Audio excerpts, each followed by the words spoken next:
Have you ever stopped to truly consider the nature of time itself, that invisible river flowing all around us, shaping our days, our years, our very existence? For most of us, time is simply a schedule to keep, appointments to meet, another turn of the page on a calendar. But what if I told you that an ancient civilization developed a way of understanding time so profound, so mathematically sophisticated, that it puts our modern calendars to shame?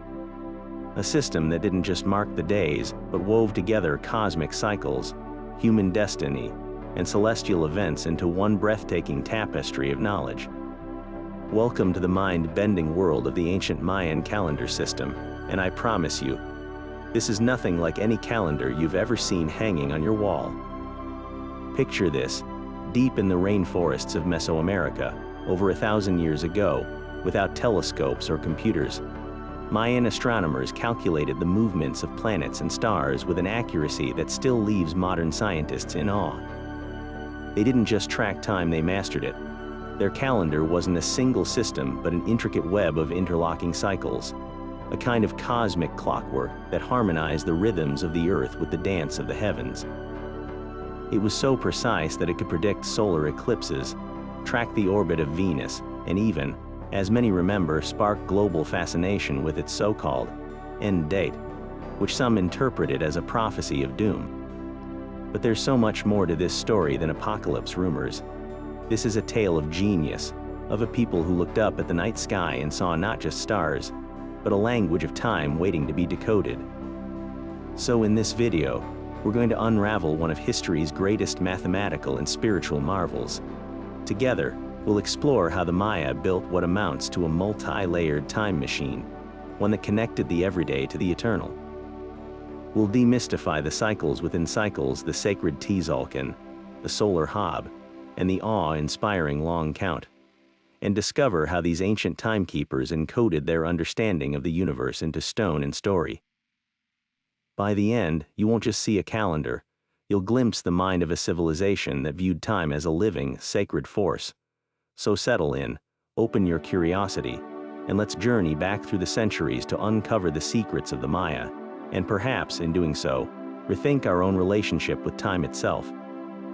To truly grasp the genius of the Maya, we must begin with the very heart of their cosmic vision, the Tzolk'in, a 260-day sacred cycle that functioned like a spiritual metronome for their entire civilization.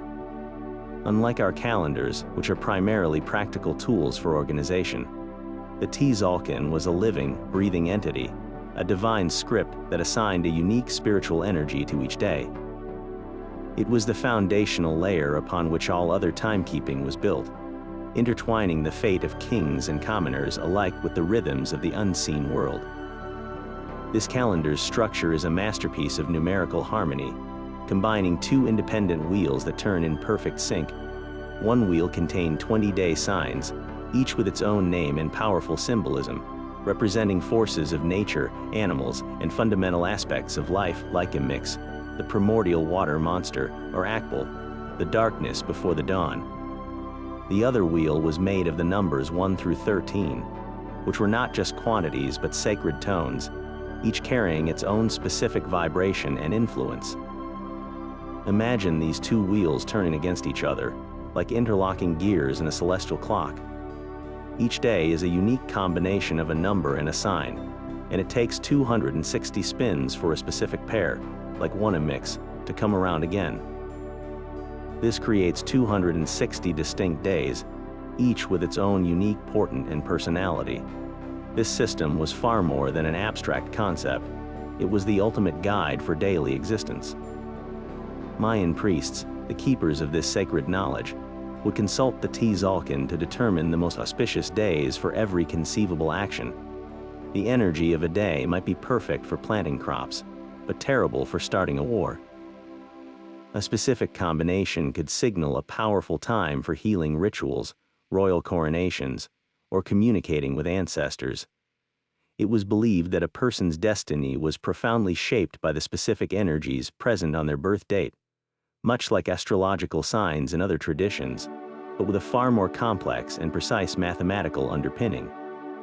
This calendar connected the mundane to the magical, ensuring that human activity was always in a conscious, harmonious dance with the cosmos. While the Tzolk'in governed the spiritual heartbeat of Mayan life, the practical rhythm of their society, the planting of crops, the arrival of rains, and the cycle of the seasons, was masterfully managed by another, equally ingenious system, the Haab. This 365-day solar calendar was the pragmatic counterpart to the sacred Tzolk'in, a civil calendar that organized the state, agriculture, and commerce with breathtaking precision. Think of it as the ancient Maya's public appointment book, a tool that synchronized an entire civilization with the sun's unwavering journey across the sky. Its structure reveals a mathematical elegance distinct from our own modern calendar. The Haab was composed of 18 months, each containing exactly 20 days, for a total of 360 days. But to complete the solar year, the Maya added a short, 5-day month at the end called Haab. These 5 days were not seen as a simple extension of the year. They were considered a liminal, empty, and profoundly dangerous time. The Maya believed the gods rested during Haab, leaving the veil between worlds thin and humanity vulnerable to malevolent forces. It was a period for staying indoors, avoiding major decisions, and engaging in solemn rituals rather than public celebration, a stark contrast to our own festive New Year's celebrations. For the vast majority of Mayan people, the Haab was the calendar of daily life. Its reliability was the bedrock of their agricultural success. Farmers didn't just guess when the rains would come, they knew with certainty. They could look at the Haab and understand that the month of Sip was the time for burning fields and preparation, that yak skin was the ideal period for planting, and that Mal was dedicated to the patron god of beekeepers, signaling when to tend to the hives. This wasn't folk wisdom, it was codified, repeatable science. Merchants and traders relied on the Haab to schedule large market days, ensuring communities could gather to exchange goods at predictable intervals, fueling a complex economy. This incredible accuracy didn't come from simple observation. It was born from generations of meticulous astronomical study. Mayan priest astronomers designed their grand temples as both spiritual centers and sophisticated scientific instruments. They would precisely align doorways, stairways, and stone markers to capture the sun's light at key moments. On the equinoxes, a serpent of shadow and light might slither down the steps of a pyramid. During a solstice, the sun would rise directly through a narrow temple doorway, illuminating a specific altar. These architectural marvels were, in essence, massive stone calendars, permanently fixed to the landscape to mark the sun's passage with unerring accuracy. By watching the horizon and the movement of shadows across these structures, they could correct and maintain the Haab calendar, ensuring it remained in perfect harmony with the solar year, season after season, generation after generation. But the true scale of Mayan timekeeping genius is revealed not by the daily or yearly cycles, but by the grandest of all their inventions, the long count calendar. This is the system that catapulted the Maya into modern pop culture, the one that famously reached the end of a major cycle in the year 2012, sparking a global wave of speculation about the end of the world. To truly understand it, we have to move beyond the hype and step into the mind of a civilization that thought in time spans so vast they make our own historical records seem like a brief footnote. At its core, the long count is a linear timeline, a way to count each and every day from a fixed starting point in the distant mythological past. This was a radical departure from the endlessly repeating cycles of the Tzolk'in and Haab. For the Maya, time was both cyclical and linear, the sacred rounds repeated. But history itself progressed along an irreversible, forward-moving count of days. To manage this colossal task, they developed a complex and elegant base 20 numbering system, a vigesimal system, which is far more sophisticated than our base 10 decimal system. They didn't just count in scores, they built a pyramid of time. The foundational unit was the kin, which is simply 1 day. From there, the units scale up in multiples of 20, with one fascinating exception that shows their deep astronomical knowledge. 20 kn make 1 winal, or 20 days, which aligns perfectly with 1 month in the Haab calendar. 18 Winel, however, make 1 ton, a 360-day period. Notice that it's not 20 times 20, which would be 400. They used 18 to keep the ton in sync with the solar year, a deliberate mathematical adjustment for celestial accuracy. This pattern continues. 20 ton equal 1 Katon, or 7,200 days, nearly 20 Gregorian years. And finally, 20 Katon form 1 Bakton, a staggering 144,000 days, which is roughly 394 of our years. Now imagine all these units working together like a cosmic odometer, clicking forward 1 day at a time. A classic long count date would read something like 9 Baktons, 12 Kaetons, 4 tons, 16 Winels, and 2 kins. This precise count of days tracked the linear progression of time from their creation date, which we correlate to August 11th, 3114 BCE in our Gregorian calendar. The complete cycle, the Great Cycle, was 13 Baktons long, a period of 1,872,000 days, or about 5,125 years. This is the cycle that began in mythic antiquity and was set to complete on December 21st, 2012. For the Maya, the completion of this cycle wasn't a prophecy of doom. It was a moment of profound cosmic renewal. They believed that the universe had been created and destroyed in previous great cycles. The end of a cycle meant the end of a world age, a time when the gods could reshape reality.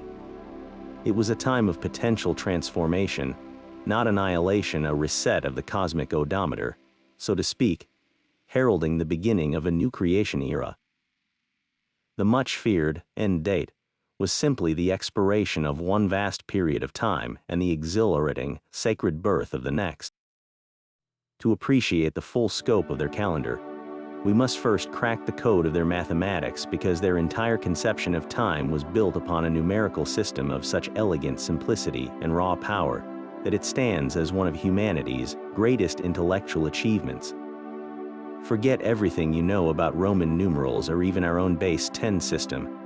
The Maya operated on a completely different level with a base 20, or vigesimal, system. And they did it all using just 3 simple symbols: a dot for 1, a horizontal bar for 5, and perhaps most revolutionary of all, a shell glyph that represented the concept of 0. Let's break that down. Our modern number system is base 10, meaning we have 10 digits 0 through 9, and we count in multiples of 10. The Maya, by contrast, counted in multiples of 20. They would place these symbols vertically to build numbers. A single dot is 1, 2 dots are 2, 3 dots 3, and 4 dots 4. A single bar is 5. To make 6, you combine a bar and a dot.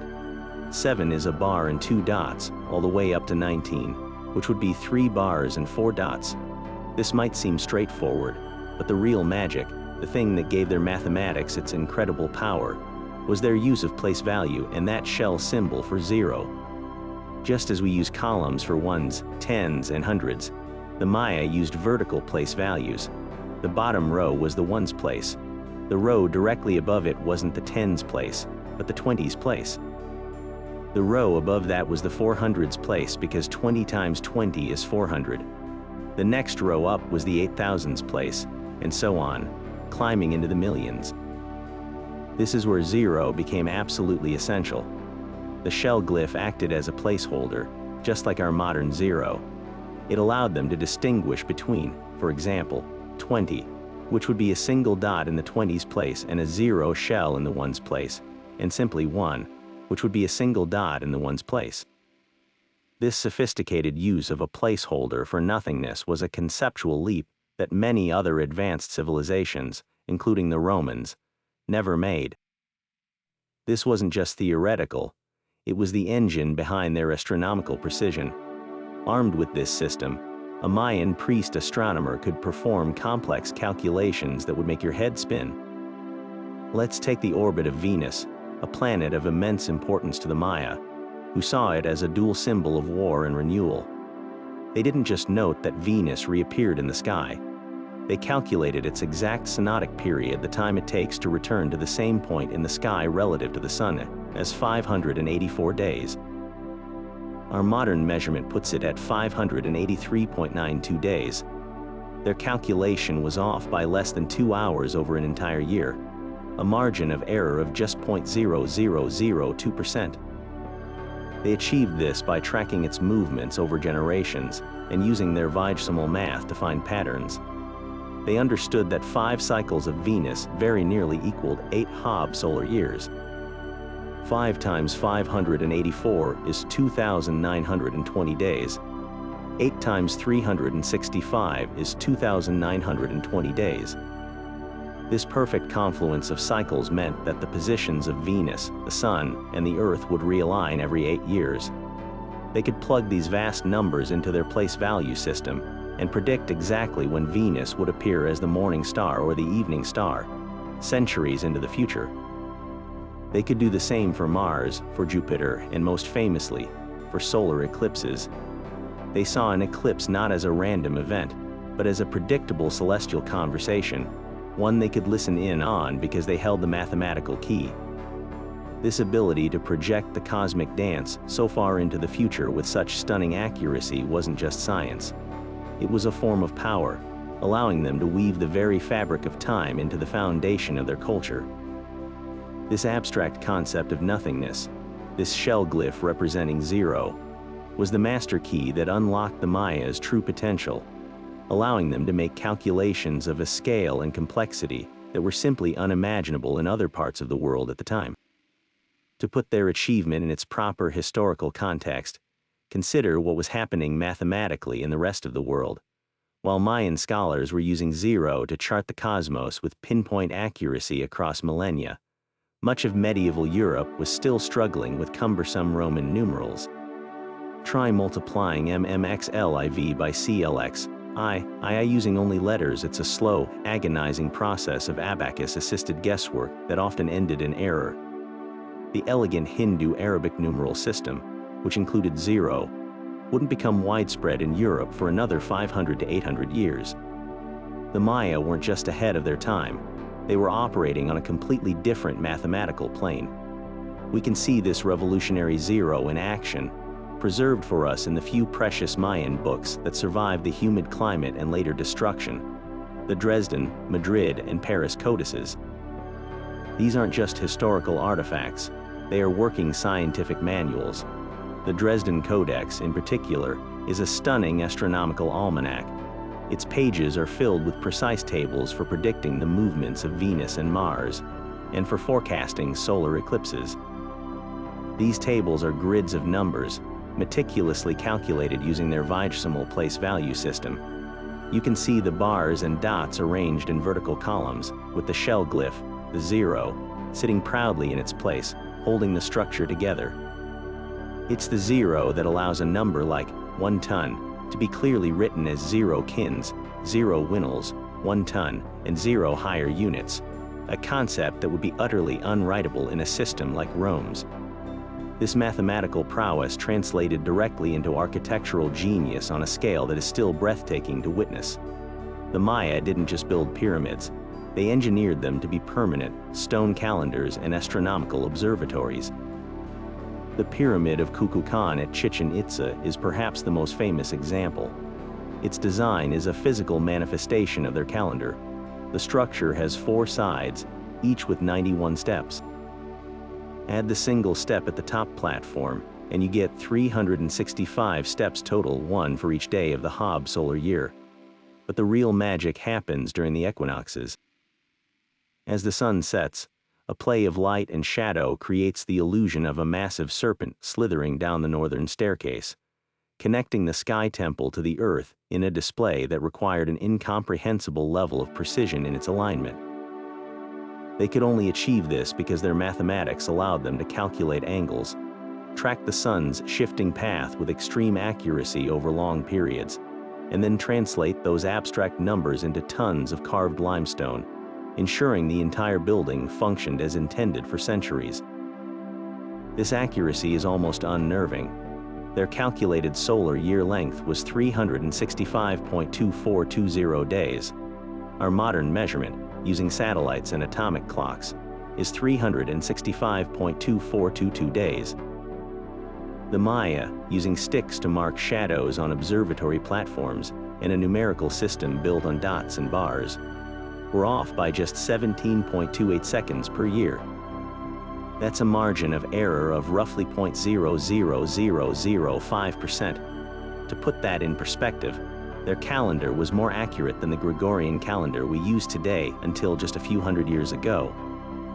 This wasn't a lucky guess. It was the inevitable result of a civilization that had fully embraced the power of abstraction, that understood the profound utility of nothing.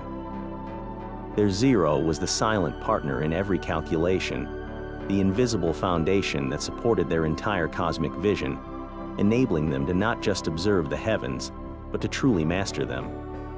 All of that mathematical brilliance, however, would have been purely theoretical if the Maya hadn't developed a way to physically observe the heavens. Without lenses or telescopes, they turned their entire civilization into one giant astronomical instrument. They didn't just build temples to the gods, they engineered them as precise, stone-calibrated observatories, with architecture so perfectly aligned to celestial movements that it allowed them to compile the data that fueled their complex calculations. The most stunning example of this architectural genius is El Caracol at Chichen Itza, a structure that stands as a permanent testament to their cosmic ambition. El Caracol, which means the snail in Spanish, gets its name from the spiral staircase inside its main tower. From a distance, it looks almost modern, like a curious observatory dome plopped down in the middle of the jungle. And that's essentially what it was. This wasn't a temple for large crowds. It was a specialized scientific outpost for priest astronomers. Its entire design is a complex puzzle of intentional alignments. The base platform is aligned with the 4 cardinal directions, but the tower itself is skewed, its windows and doors pointing to key astronomical events that would have been invisible from the flat ground below. Think of these narrow stone apertures not as simple openings, but as precision-made sightlines, like the crosshairs in a giant rifle scope permanently fixed on the sky.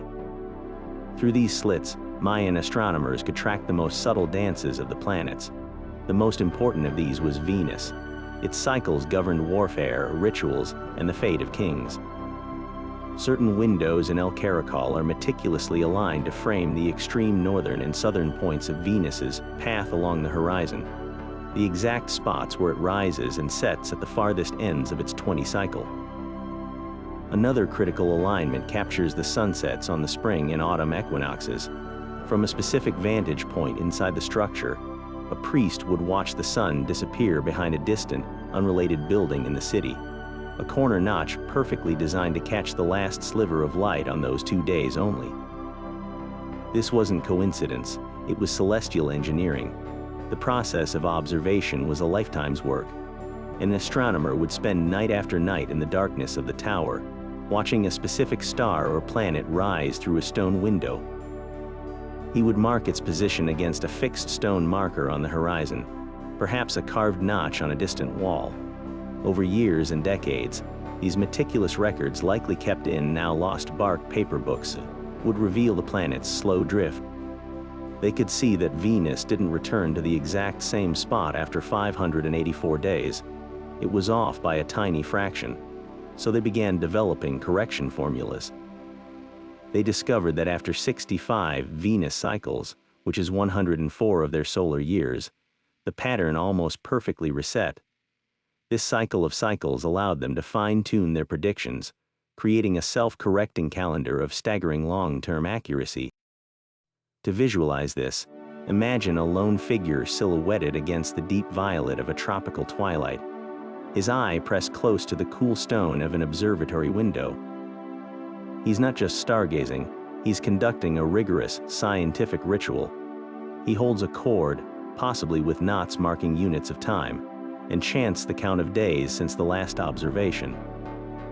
As the brilliant point of light that is Venus appears exactly in the center of his stone viewfinder, he makes a mark on his codex. This scene, repeated generation after generation, is how they built a database of celestial movements that spanned centuries. They used the unwavering stability of their own architecture to measure the predictable wanderings of the gods, transforming massive pyramids and towers into the most reliable scientific instruments the ancient world had ever known. And this intimate knowledge of the heavens wasn't just for keeping time. It was wielded as a weapon. For the Maya, the planet Venus was not a passive celestial body but a volatile, animate god whose movements directly dictated the fate of kingdoms. They saw its cyclical transformation from the morning star to the evening star and back again not as mere astronomy, but as a divine script for warfare, a cosmic signal for when to raise their spears and when to hold their ground. This belief system gave rise to one of the most fascinating and brutal practices in the ancient world, the phenomenon known as star warfare, when Venus reappeared in the pre-dawn sky after its period of invisibility behind the sun. It didn't just arrive quietly.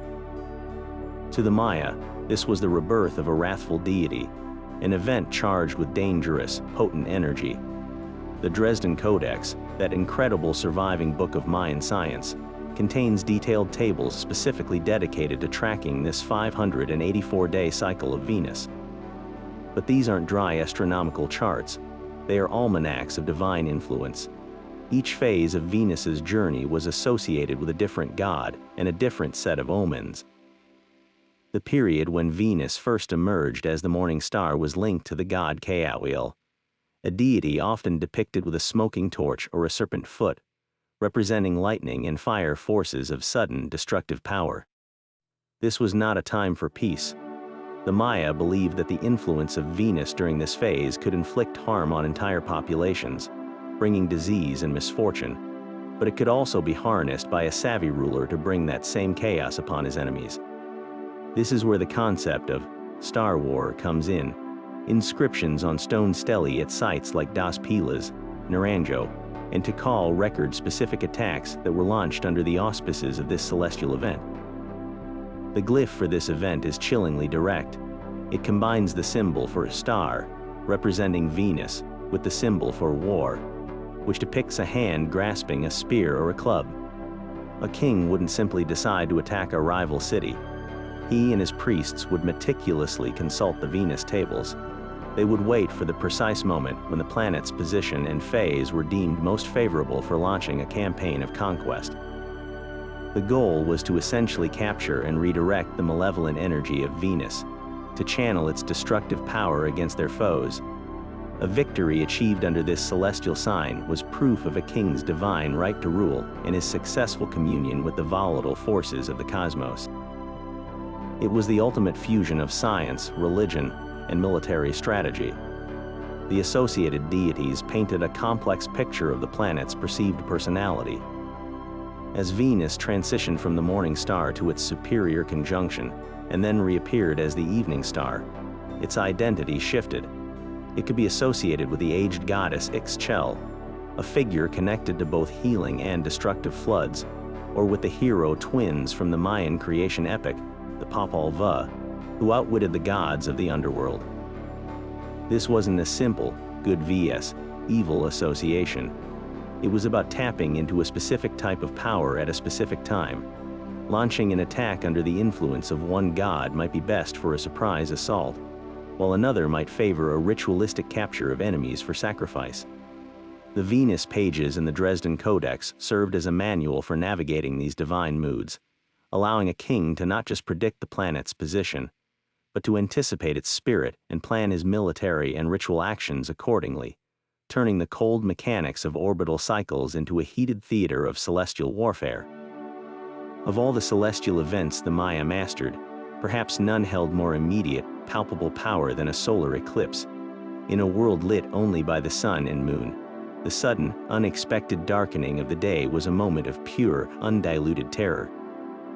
It was seen as a direct assault on the sun itself, a potential permanent extinguishing of the source of all life, a harbinger of catastrophe, disease, and the end of the current world order. But for the Mayan priest astronomers, this cosmic fear was not a threat, it was an opportunity.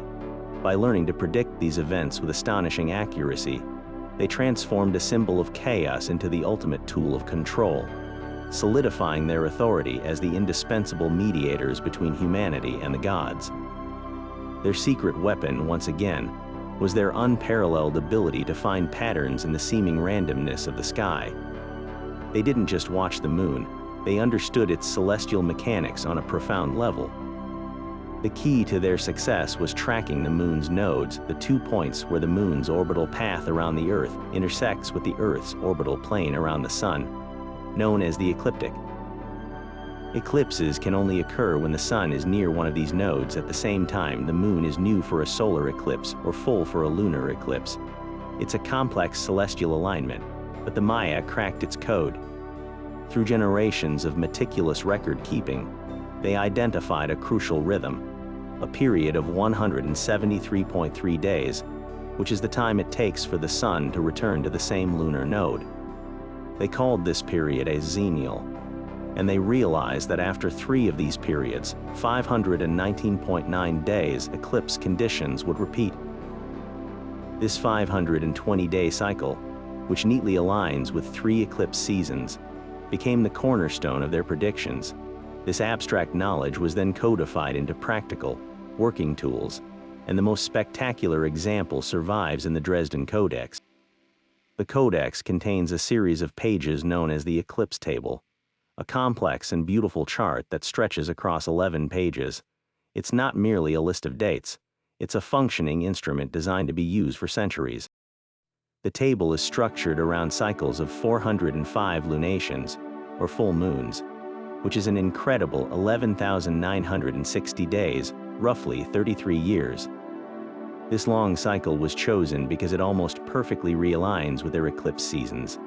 The table lists each new moon within this cycle, and next to the dates with high eclipse potential, the scribes drew a terrifying hieroglyph, a serpent devouring the sun glyph, the canonical symbol for a solar eclipse. But perhaps the most chilling detail is a second glyph, often accompanying the first, a picture of the death god standing over a prone, lifeless figure. This was a direct warning. On this day, the sun will be eaten, and death will descend upon the world. Armed with this table, a priest wasn't just making a prediction, he was managing a crisis. He could see years in advance when an eclipse was likely. As the date drew near, the entire political and religious machinery of the kingdom would swing into action. The populace, unaware of the precise timing but perhaps sensing the building tension, would be gripped by fear. Then, on the predicted day, the king and his priests would stage a grand performance. They would ascend the steps of the pyramid temple, perhaps as the light began to strangely dim.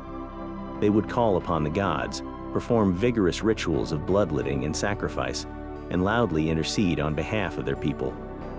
And just as the priests promised, their actions would defeat the darkness and restore the sun. To the masses watching below, it wasn't science, it was a miracle. The king had proven his divine power, his unique ability to save the world from annihilation. He didn't just rule by bloodline, he earned his mandate from the heavens with every successfully averted catastrophe. This strategic use of astronomical knowledge reached its peak during moments of political instability or succession. A new king, whose right to rule might be questioned, could use a predicted eclipse to demonstrate his preordained connection to the cosmos. Inscriptions at sites like Quirigua describe how a ruler would schedule his coronation or a major monument dedication to coincide with an eclipse, framing himself as the central actor in a divine drama.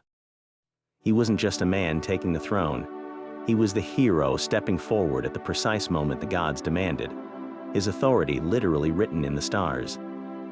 By controlling the narrative around the most feared event in the sky, the Maya elite transformed astronomy from a passive study into an active instrument of statecraft, weaving celestial certainty into the very fabric of their power and ensuring their reign was as predictable and unshakable as the cycles they so revered. Yet with these 2 mighty cycles spinning independently, the sacred 260-day Tzolk'in and the solar 365-day Haab, the Maya faced a fascinating mathematical problem. These 2 calendars, governing the spiritual and the practical, moved at different speeds. It would take a staggering 52 Haab years, or 18,980 days, for a specific combination of dates, a unique Tzolk'in day sign, and number paired with a specific Haab month and day to finally realign and repeat. This grand cycle, this magnificent convergence of the sacred and the solar, was known as the calendar round, and for the Maya, it was far more than a mathematical curiosity. It was a moment of profound existential peril and incredible cosmic potential. Imagine the anticipation, and perhaps the dread, that would build as this 52-year deadline approached. The Maya saw time not as a straight line, but as a series of repeating cycles, and the completion of a calendar round represented the expiration of a major world age. They believed that the current creation, the world as they knew it, was only one in a series. Previous worlds had been destroyed by floods, by fire, by great storms. The gods had grown displeased and had wiped the slate clean. The end of a calendar round was the most dangerous point of all, the moment when the gears of the cosmic clock fully meshed, and the universe held its breath, poised between continued existence and total annihilation. It was a test. Would the gods allow the cycles to continue, or would they decide this was the end? The entire civilization's response to this fear was a breathtaking, kingdom-wide ritual known as the New Fire Ceremony, or Tzolk'in in a Mayan language. In the final days of the expiring 52-year cycle, a palpable tension gripped every city and village. People would extinguish the fires in their own homes and temples. They would break their old clay cooking pots and utensils, discarding the worn-out belongings of the past era. Entire communities would cease their normal activities, waiting in a state of symbolic death, as if the world had already ended. All eyes would then turn to a specific, sacred hilltop, often one that had been used for generations for this very purpose. There, a delegation of high priests would await the celestial sign that would determine their collective fate. Their unwavering faith was placed in the Pleiades star cluster, which they saw as a group of warriors guarding the cosmic order.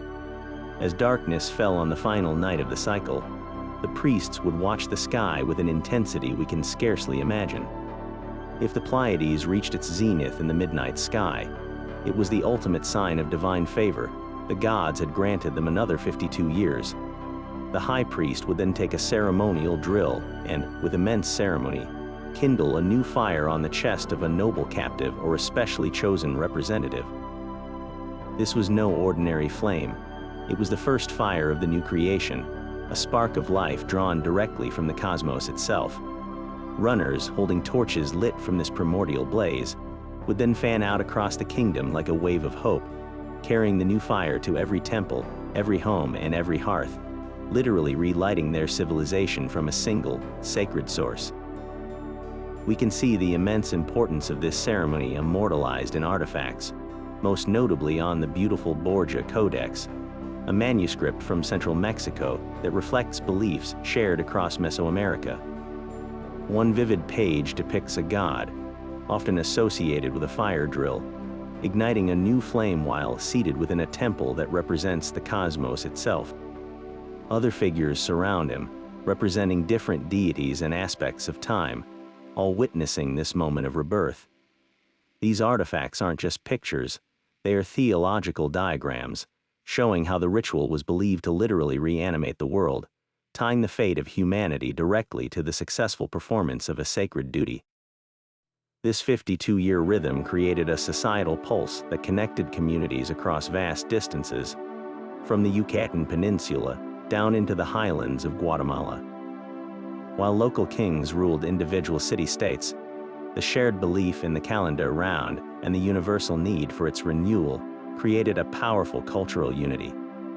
A farmer in a small village and a noble in a grand palace both knew that their survival hinged on the same celestial event and the same successful ritual. This shared existential timeline fostered a sense of common identity and purpose that transcended political borders, making the new fire ceremony one of the most powerful unifying forces in the ancient Mesoamerican world, a regular reminder that despite their differences, everyone was ultimately bound together by the same fragile, sacred thread of time. Yet for all its profound internal logic and cyclical nature, no aspect of the Mayan calendar system has captured the modern imagination quite like its so-called end date. A moment in time that sparked a global frenzy of speculation, fear, and outright fantasy in the years leading up to December 21, 2012. This phenomenon, however, stands as perhaps the greatest misreading of an ancient culture in recent history. A colossal case of mistranslation where New Age spiritualism and Hollywood screenwriters drowned out the actual voices of the Maya. The truth is, the ancient timekeepers never predicted an apocalypse. They forecasted a rebirth, a moment of profound cosmic renewal that was meant to be celebrated, not feared. The seeds of this modern myth were planted in a genuine archaeological discovery: the correlation of the Mayan long count calendar with our own Gregorian system. Scholars determine that the long count's start date, the day 0.0.0.0.0.0, corresponded to August 11, 3114 BCE. From there, they simply did the math. The Maya believed a full, great cycle of creation was 13 baktons long, a period of about 5,125 years. Counting forward from the start date, the completion of that 13th bakton landed on December 21, 2012. This was a fascinating academic correlation, but it was quickly stripped of its cultural context. Western thinkers, steeped in a tradition of apocalyptic prophecy from the Book of Revelation, immediately superimposed their own end of days narrative onto this Mayan milestone. The idea that an ancient, mysterious civilization had pinpointed our doom was simply too tantalizing a story to resist. This scholarly footnote exploded into a global pop culture firestorm, fueled by a perfect storm of media sensationalism and commercial exploitation. Doomsday prepper shows hit the airwaves, advising people to stockpile canned goods and build underground bunkers. Websites and documentaries proliferated, weaving elaborate theories about planetary alignments, a mysterious planet called Nibiru on a collision course with Earth, and a reversal of the planet's magnetic poles. The hype reached its zenith with the 2009 Hollywood disaster film, 2012, directed by Roland Emmerich, which depicted the planet being ripped apart by catastrophic earthquakes and floods, all set to a ticking Mayan clock. The movie was a blockbuster, and its spectacular, special effects-heavy vision of destruction became the default image of 2012 for millions of people around the world, cementing the fallacy in the public consciousness. But what did the Maya themselves actually believe about this date? The archaeological evidence is crystal clear and tells a completely different story. For the Maya, the end of a cycle was not about destruction, but about transformation. They believed the current world was the fourth creation, and that the three previous ones had each ended when the gods grew displeased, wiping the slate clean to begin again. The completion of the 13th bakton was seen as the expiration of one world age and the hopeful, sacred dawn of the next, a time of potential positive change, not annihilation.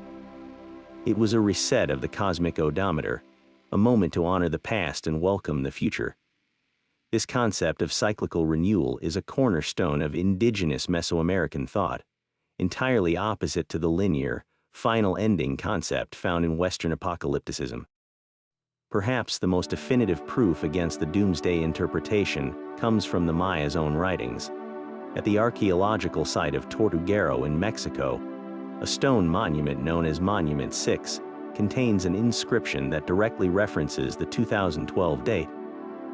The partially damaged text does not describe fire and brimstone.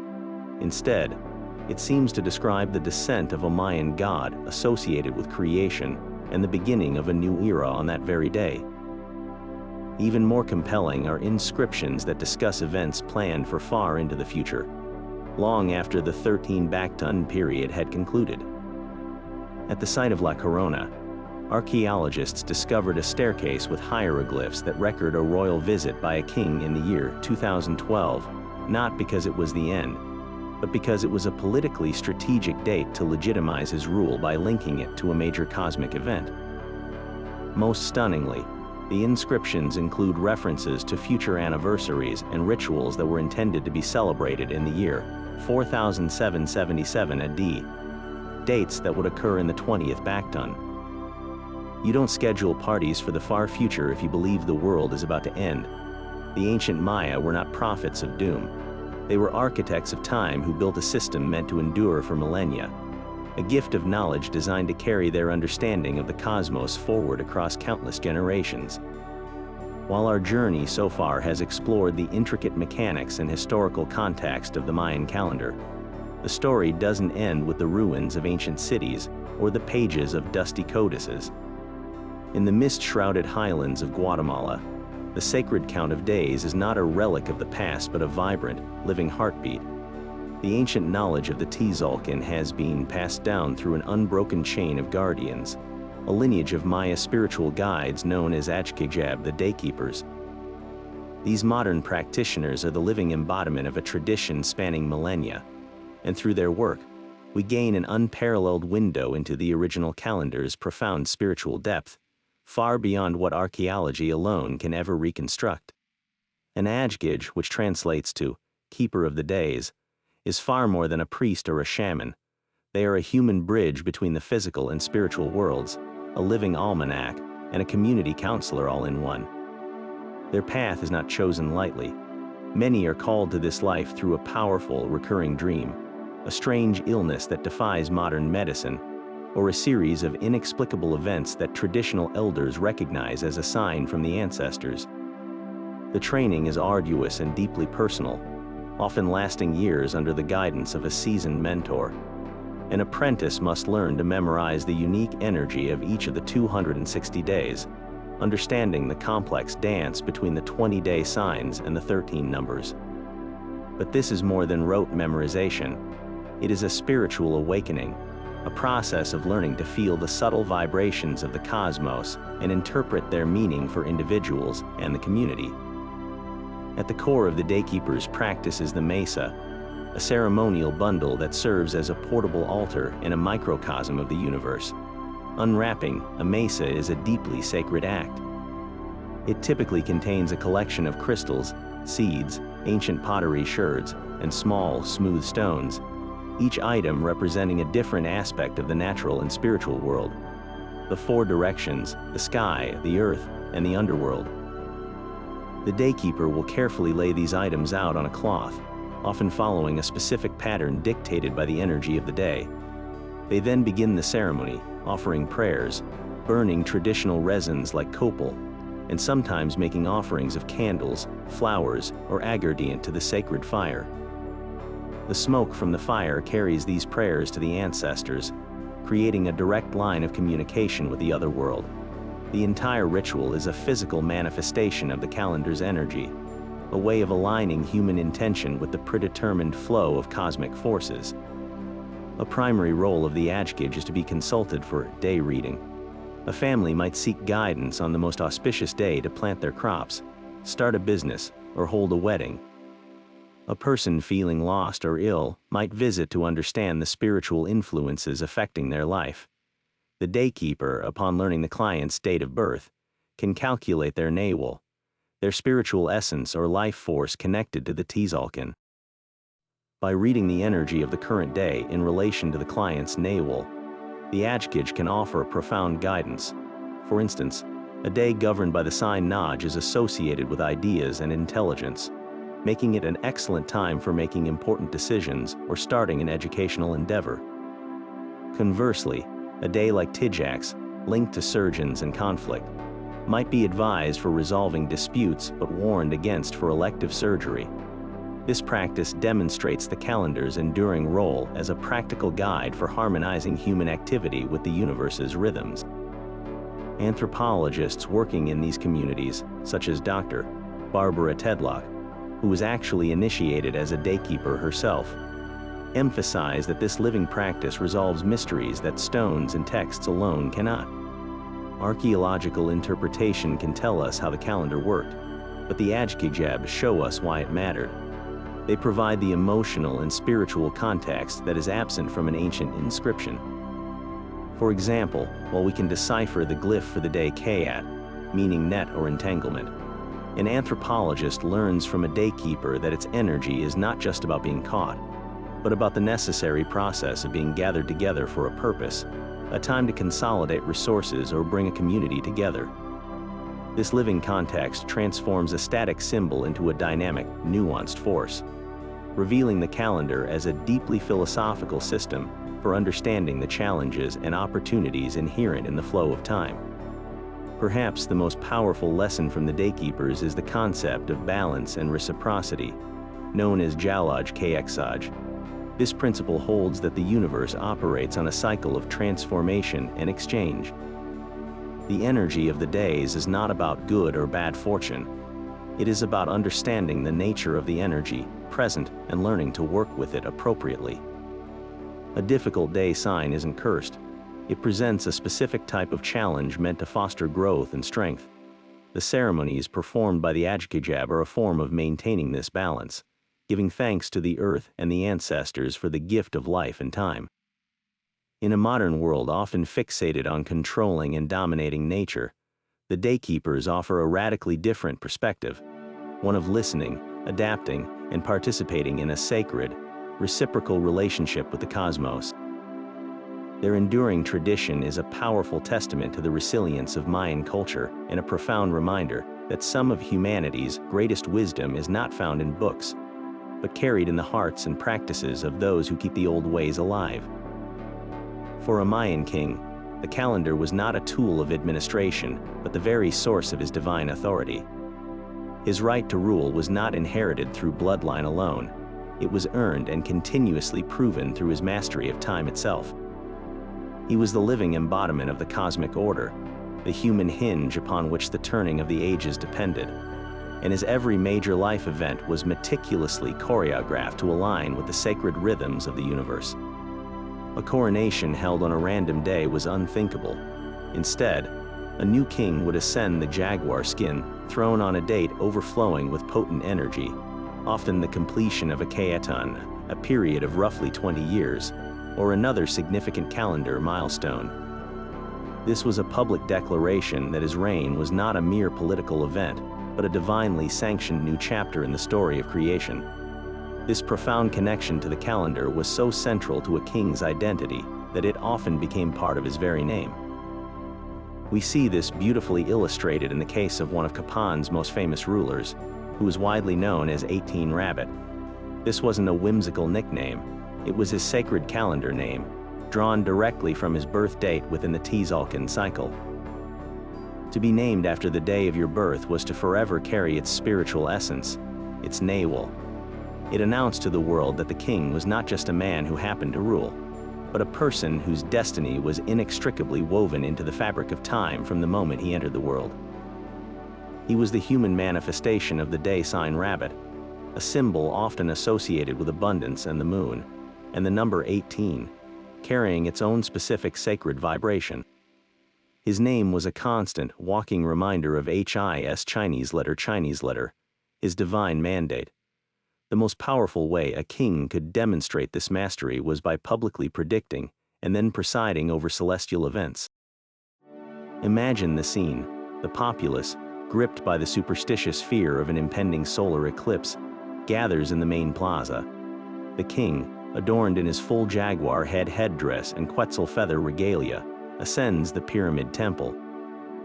He has consulted the eclipse tables in the Dresden Codex, perhaps a sacred heirloom passed down through generations of priests. He knows the exact day the moon will momentarily swallow the sun. As the sky begins to darken unnaturally, he raises his arms, performing vigorous rituals of bloodletting, perhaps drawing a thorn-lined rope through his tongue to offer his life force to the gods. He chants and calls upon the deities, and right on schedule, the sun returns. To the thousands of witnesses below, this was not a coincidence, it was irrefutable proof. The king hadn't just predicted the event, he had actively intervened with the gods to ensure the sun's return. He had saved the world, and in doing so, he cemented his role as the sole, indispensable intermediary between humanity and the cosmos. This theatrical display of power was permanently recorded for posterity on towering stone monuments called stelae. These were not merely decorative sculptures, they were stone newspapers, divine propaganda, and historical records all in one. A typical stele shows the king in full, heavy regalia, often standing over a captured, bound enemy. But crucially, the glyphs surrounding him don't just boast of his military victories. They provide the exact long count date of the event, meticulously noting the baktons, kaetons, tons, winnels, and kins that had passed since the dawn of creation. The monument itself is often erected to mark the completion of one of these time periods, like the end of a 5-year or 20-year cycle. The message is undeniable. The king's great deeds are not just personal achievements. They are epochal events, worthy of being carved into the eternal timeline of the universe. He is placing his own reign within the grand, cosmic narrative, ensuring his legacy would be measured not in years, but in the sacred cycles of the Mayan calendar. By controlling the narrative of time, he legitimized his rule for all eternity. This rich tapestry of meaning, these 20 sacred day signs, formed the very alphabet of Mayan spiritual life. To understand the Tzolk'in is to learn this symbolic language, where each day was not a number on a page but a living entity, a unique fusion of animal essence, natural force, and human characteristic. This was a worldview where the boundary between the human and natural worlds was fluid and permeable, and the calendar served as the ultimate field guide to navigating this interconnected existence. Let's meet a few of these powerful signs and uncover the deep wisdom they held. We begin with the very first day of the cycle, Emix, symbolized by the crocodile or caiman. Picture this primordial creature, the first to emerge from the watery chaos at the dawn of creation.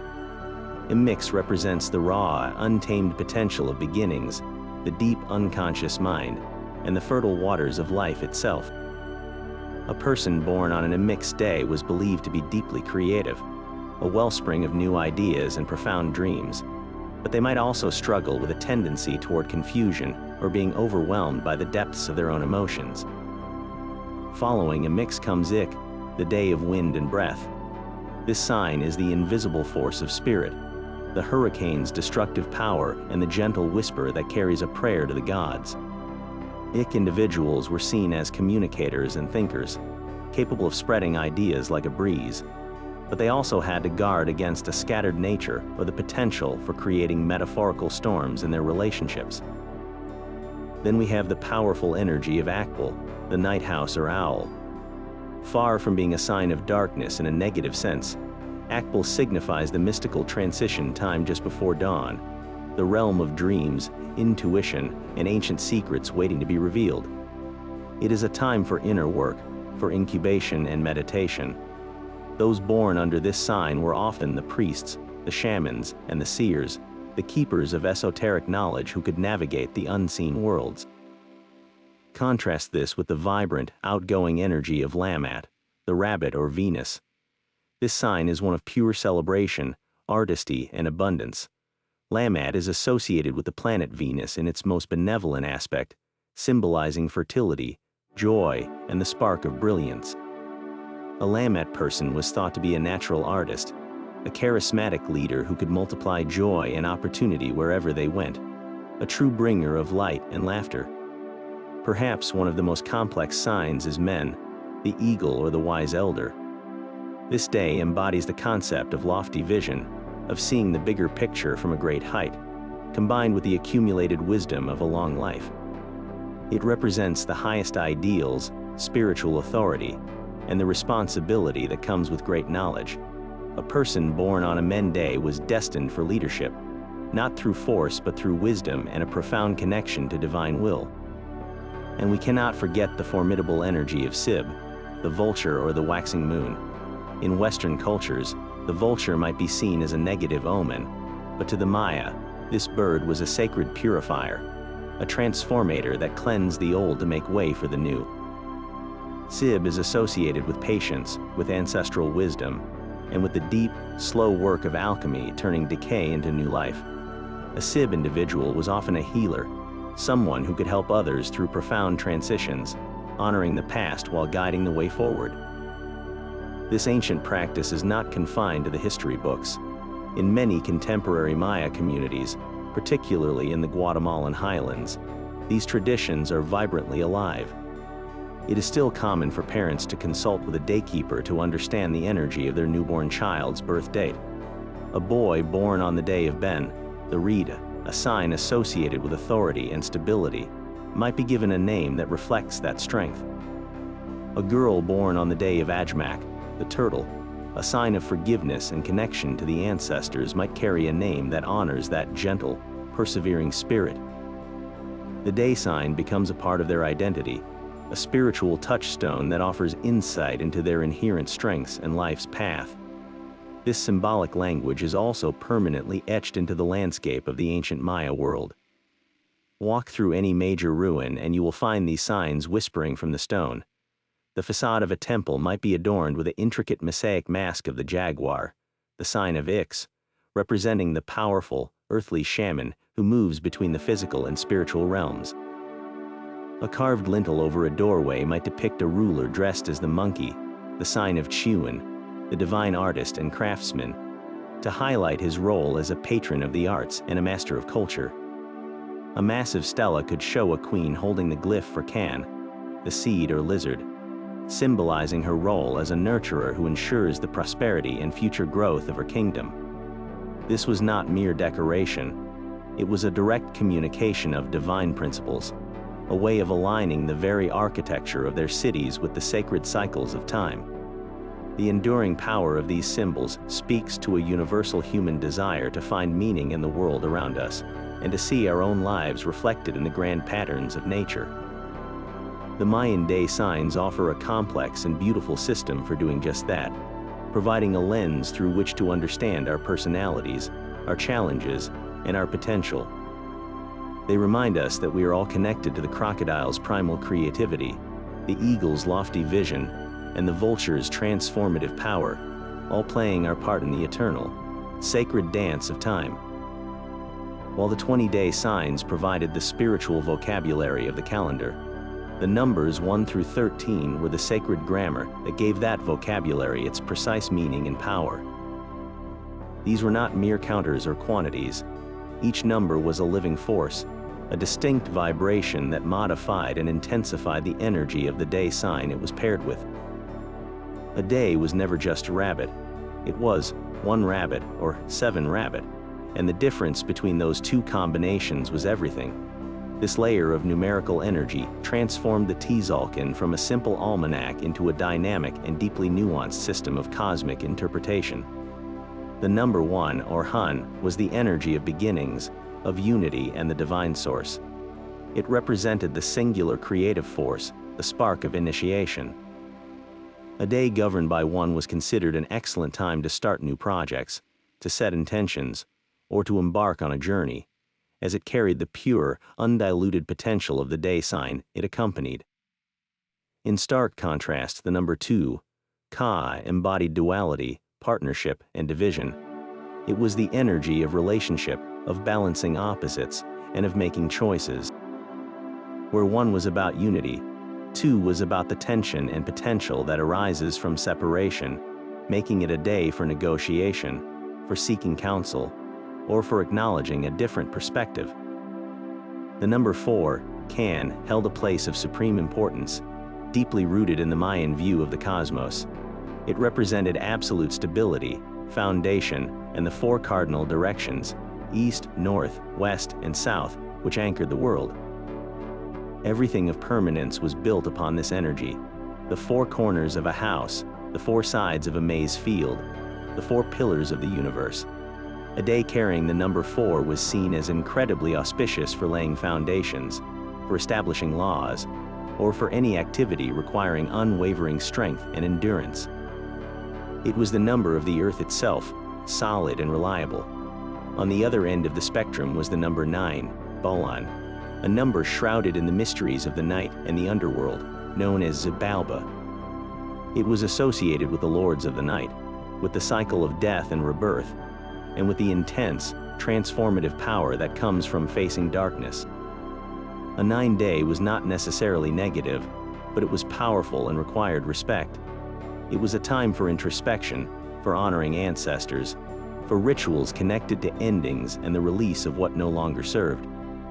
A Mayan priest's most vital skill was his ability to interpret the intricate dance between these numerical forces and the day signs. He wouldn't just look at the sign alone, he would see a unique mathematical equation of destiny. For instance, the day 4 Haab was one of the most celebrated and powerful days in the entire cycle. Haab, meaning Lord, was the sign of supreme spiritual authority and enlightenment, the energy of the sun itself. When combined with the foundational, stabilizing force of the number 4, it created a day of magnificent harmony and divine kingship. Many of the greatest Mayan rulers chose this day for their coronations, aligning their reign with this peak of balanced, solar power.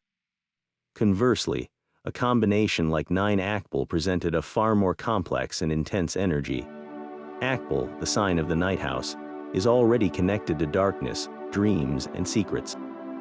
When fused with the underworld power of the number 9, it created a day of profound depth, a time when the veil between worlds was at its absolute thinnest. This would be a potent day for communicating with ancestors or for deep, shamanic journeying.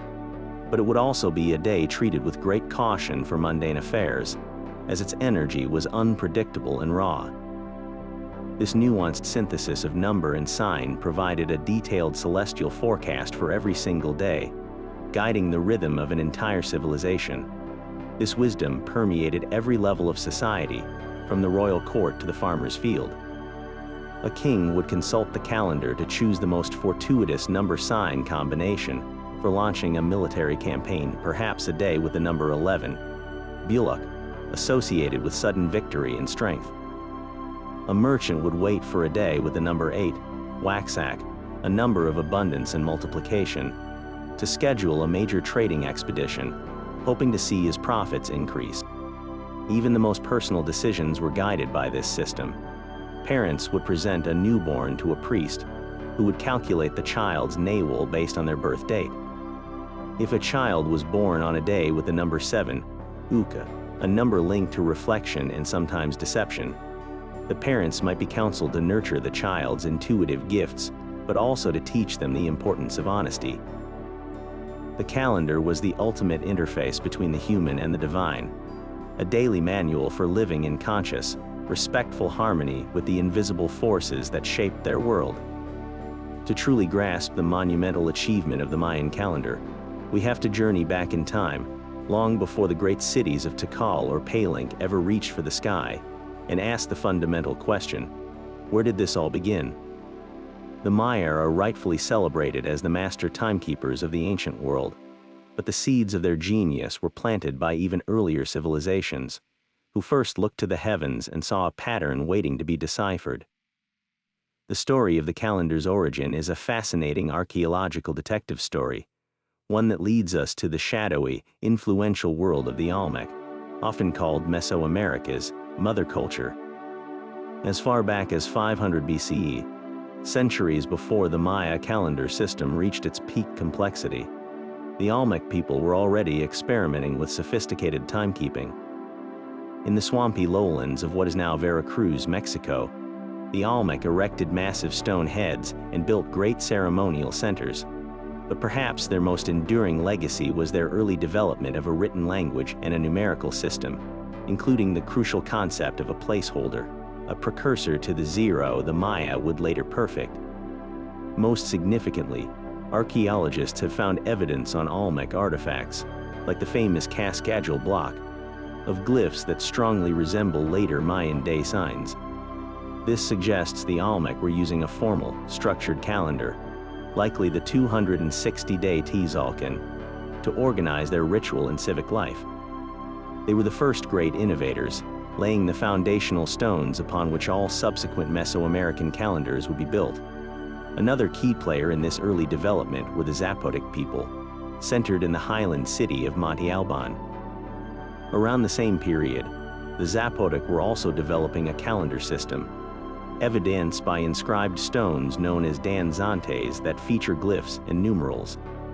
A crucial artifact, Stela 12 from Monte Alban, bears a date that scholars correlate to 500 BCE, making it one of the oldest concrete examples of a formal calendar inscription in the Americas.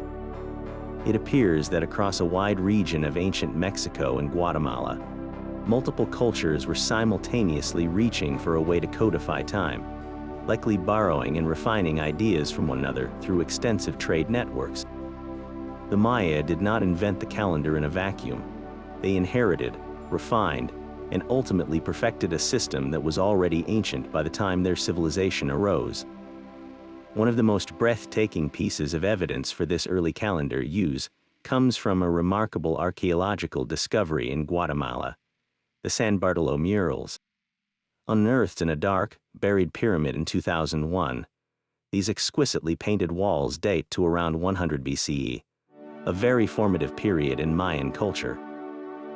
The murals depict a rich mythological scene of a god being sacrificed and the coronation of a king.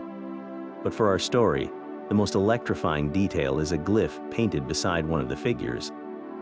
It's the hieroglyph for the day 7 Dir, written in a fully formed script. This is not a crude prototype. It's a confident, elegant notation of a specific date within the 260-day cycle. The San Bartolo murals tell us that by this time, the sacred calendar was not just a folk tradition. It was already an integral part of royal ceremony and divine narrative, used to anchor mythic events and legitimize the power of rulers. It provides a stunning window into the moment the Maya were making this calendar their own, weaving it into the very fabric of their identity. This brings us to the great, enduring mystery that scholars have debated for decades. Why 260 days? Of all the numbers they could have chosen, why did this specific count become the sacred, unshakable bedrock for an entire continent's conception of time? There are several compelling theories, each offering a different lens into the ancient Mesoamerican mind. The first and perhaps most intimate theory connects the calendar to the human body. The average length of a human pregnancy, from conception to birth, is approximately 260 days. It's a powerful, universal human experience, a cycle of creation that would have been deeply observed and revered. By linking their primary calendar to the rhythm of human gestation, the Maya and their predecessors would have been grounding their cosmos in the most fundamental miracle of life itself, seeing the passage of time as a continuous process of birth and renewal. A second theory looks to the Earth.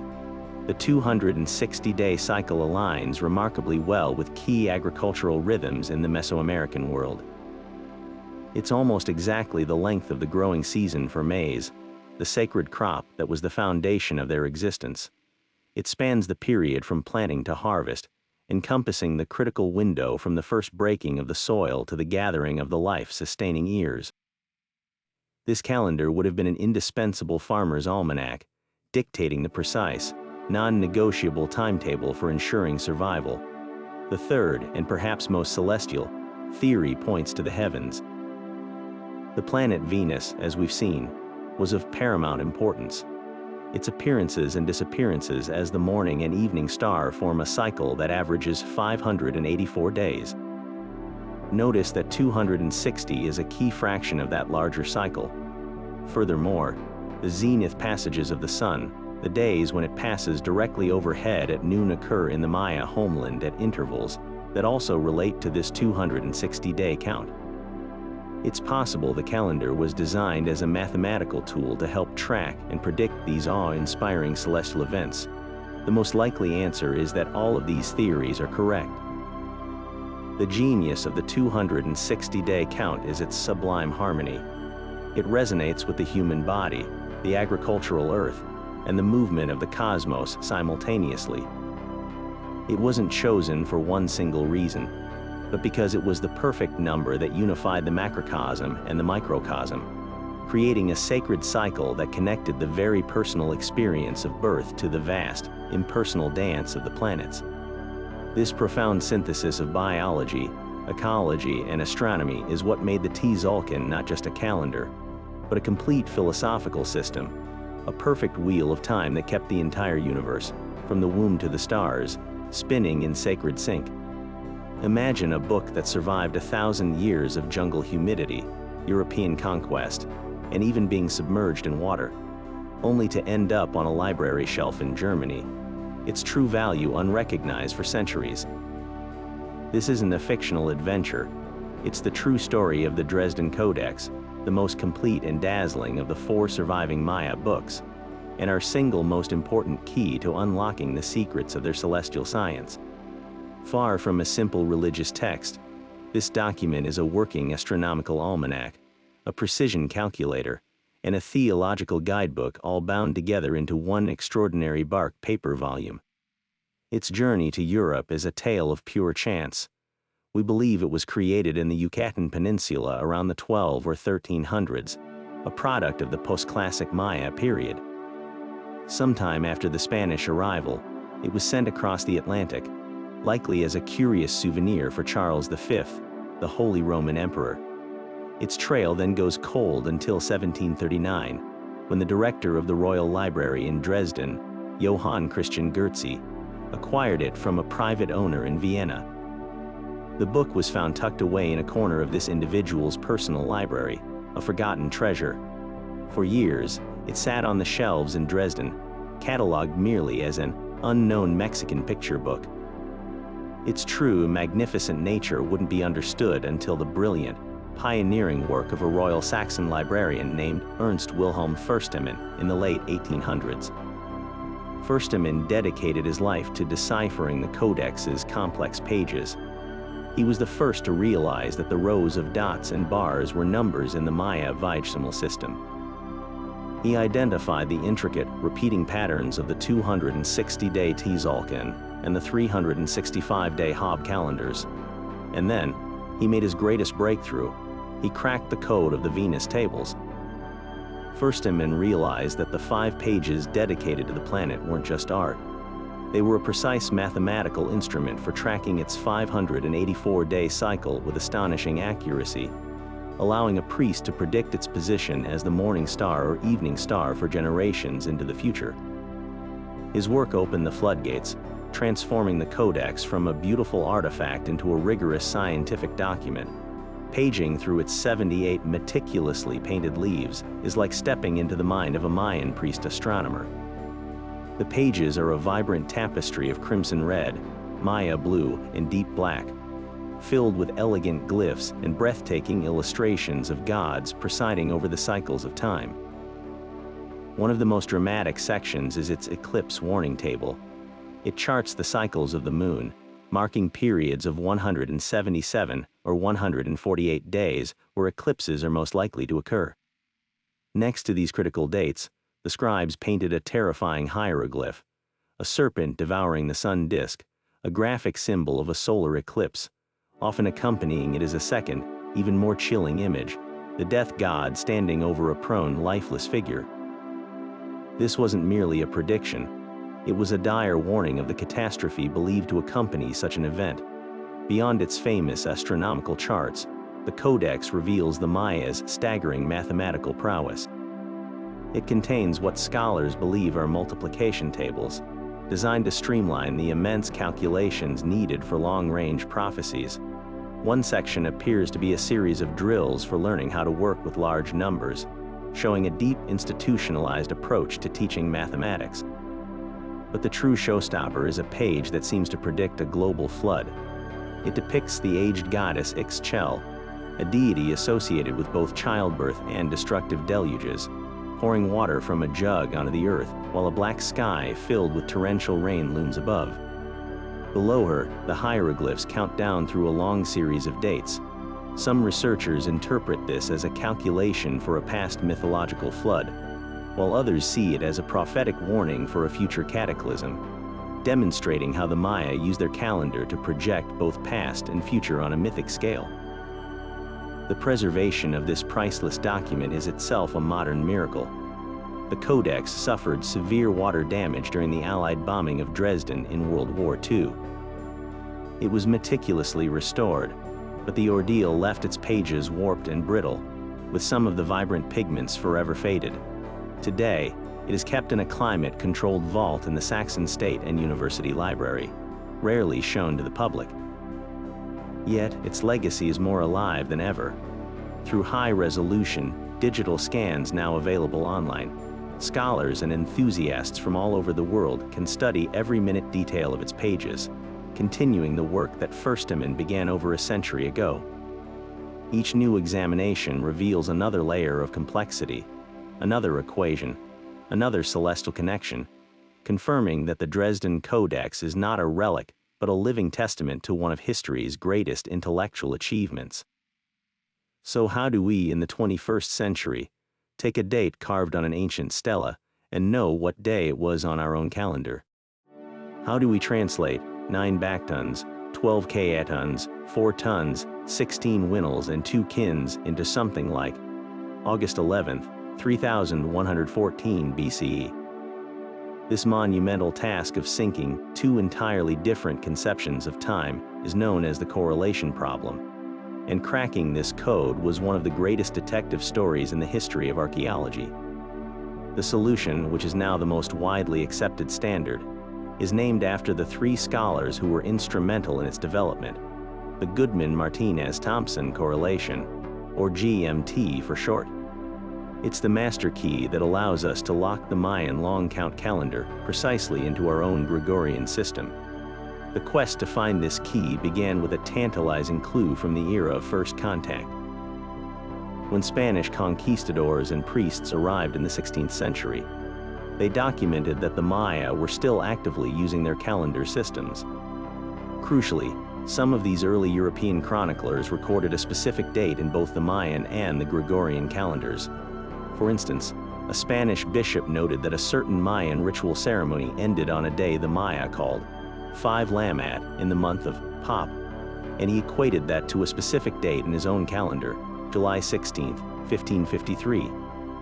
These scattered historical anchor points gave researchers a starting point, a known synchronization from the colonial period. The challenge then was to use this as a fixed point and work backwards, counting the days through the long count to see where it all began. But working backwards over 1,000 years with just a few historical notes was fraught with potential for error. The real breakthrough came from combining these historical records with 2 powerful forms of modern scientific evidence: radiocarbon dating and astronomical data.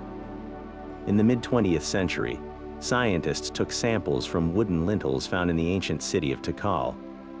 These lintels were incredibly special because they were not only beautifully carved with historical scenes, but also inscribed with complete long count dates, marking exactly when they were commissioned.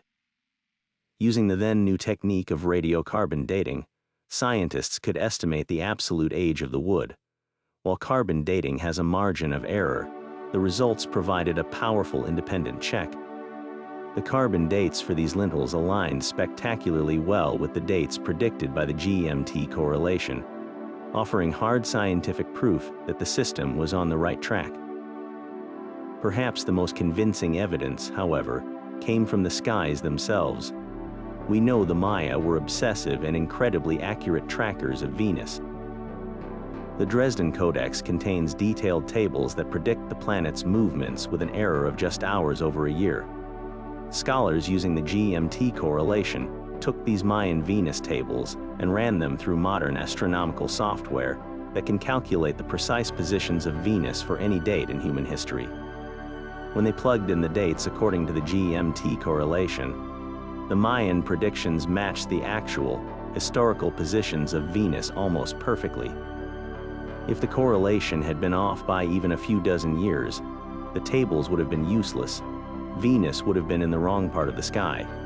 The fact that they align so precisely is a stunning validation that the GMT correlation successfully deciphered the Mayan cosmic clock. Despite this overwhelming body of evidence, the GMT correlation is not without its challengers. A small group of scholars, led by the anthropologist Floyd Lounsbury and later advanced by others, proposed an alternative. The Lounsbury correlation, sometimes called the GMT+2 correlation, shifts the entire Mayan timeline forward by 2 days and a bit more. Their arguments often hinge on reinterpretations of those same colonial era dates or different readings of specific astronomical events mentioned in the codices. While the GMT remains the academic consensus, the existence of this debate is a healthy reminder of the complexities involved in interpreting an ancient culture. The difference might seem small, just a couple of days, but it has significant implications. It would change the absolute dates of famous events, like the dedication of certain monuments or the births and deaths of kings, subtly altering our historical timeline of the Maya civilization. Ultimately, the successful correlation of these calendars is what allows us to truly appreciate the Maya as our contemporaries in time. It transforms their history from a mysterious, isolated sequence into a narrative that we can directly compare with our own. Because of this work, we know that the great king of Palinc, Janab Pakal, was born on March 23, 603, and ascended to the throne on July 29, 615. We can stand in front of his magnificent sarcophagus lid and know the exact day his people laid him to rest. This connection bridges a gap of over a millennium, allowing us to walk in lockstep with the Maya through their golden age and their decline, seeing their history not as a forgotten legend, but as a parallel story to our own, all thanks to the meticulous work of cracking one of history's most sophisticated time codes. While the codices provided the portable, working manuals for priests, the Maya also carved their history in stone for eternity, raising towering monuments that transformed their city centers into open-air history books. These giant stone pillars, known as stelae, were far more than simple art. They were the ultimate fusion of political propaganda, historical record, and sacred timekeeping. A king's greatest act was not just to win a battle or build a temple, but to erect a stela on a significant calendar anniversary, permanently chiseling his reign into the cosmic timeline. Each one was a deliberate act of legacy, a declaration that a ruler's deeds were so momentous they deserved to be measured not in years, but in the grand, rolling cycles of the long count. The process of creating a stela was a monumental undertaking in itself, a ritual that began long before a sculptor ever touched a chisel. The stone itself, often a massive slab of hard limestone or sandstone, had to be quarried and transported over miles of difficult terrain without the use of wheeled vehicles or draft animals. Once erected in a central plaza, teams of master artists and scribes would set to work. The most important element was always the text, a dense column of hieroglyphs painstakingly carved in a precise grid pattern. This inscription would always begin with a verb, most commonly the event glyph for it happened, followed by the most critical piece of information, the complete long count date. This wasn't a simple year or month. It was the exact tally of days since the dawn of creation, the backtons, kaetons, tons, winnels, and kins that had elapsed, anchoring this specific moment in the vast flow of cosmic time. This is where the modern science of epigraphy comes in, a fascinating field that combines the skills of a detective, a linguist, and a historian. Epigraphers are the scholars who dedicate their lives to deciphering these ancient texts. The work is painstakingly slow. They create precise rubbings and high-resolution photographs of the carved glyphs, often working with stones that have been eroded by centuries of rain and wind. They slowly build a syllabic grid, matching known glyphs to sounds and meanings. A single newly deciphered verb can unlock the story of an entire dynasty. By stringing together the dates and events from multiple stelae across different cities, these scholars can reconstruct elaborate family trees, trace wars and alliances, and piece together the rise and fall of kingdoms, all because the Maya insisted on dating everything with impeccable precision. Perhaps no stela demonstrates this better than the awe-inspiring Stela E from the site of Quirigua. This monument is a true giant, standing over 35 feet tall and weighing an estimated 65,000 pounds, making it the largest freestanding stone monolith ever quarried in the Americas. It was erected by the ruler Kayak Tiliu Chan Yapat in the year 771 to celebrate the end of a Kaeton period, but its text reaches back far beyond his own reign, deep into the realm of mythology. The inscription includes a date placing the accession of a powerful, primordial deity named Yax Kakaj Mut into office over 1,300 years earlier. This wasn't just history, it was a strategic claim to power. By linking his own Kaeton celebration to the foundational acts of the gods, Kayaktilia was broadcasting that his rule was a direct continuation of the divine order established at the very beginning of time. This practice of reaching into the mythological past was a common tool for Mayan kings seeking to legitimize their authority. Another famous example comes from the city of Paling, where a series of tablets in the cross-group temples detail the history of their patron gods. The texts there record events that occurred billions of years in the past, before the current creation even began, using the same long count system used for historical events. This blurring of the lines between mythic time and historical time was a deliberate philosophical statement. For the Maya, the sacred and the secular were not separate realms. The acts of a king in the present were a direct reflection of the acts of the gods in the deep past, and the calendar was the thread that stitched it all together into one continuous, sacred narrative. Every period-ending ceremony, every dedicated stela, was a performance that reenacted the original creation, ensuring the sun would continue to rise and the world would continue to turn. But to truly grasp the revolutionary nature of their timekeeping, we must step back from the calendars themselves and venture into the very heart of Mayan philosophy. We in the modern West are raised on a strictly linear concept of time, a one-way arrow shooting from a definitive past through a fleeting present into an unknown future. It's a river flowing in only one direction. The Maya, however, perceived time through a far more sophisticated and multidimensional lens. For them, time was not a choice between a line and a circle.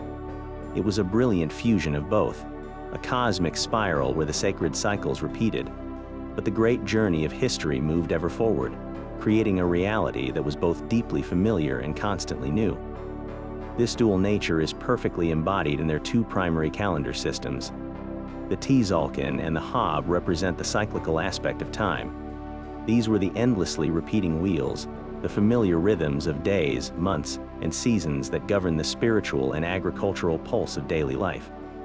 A day like 6 Kib would return again and again, always carrying the essential energy of that number and day sign combination.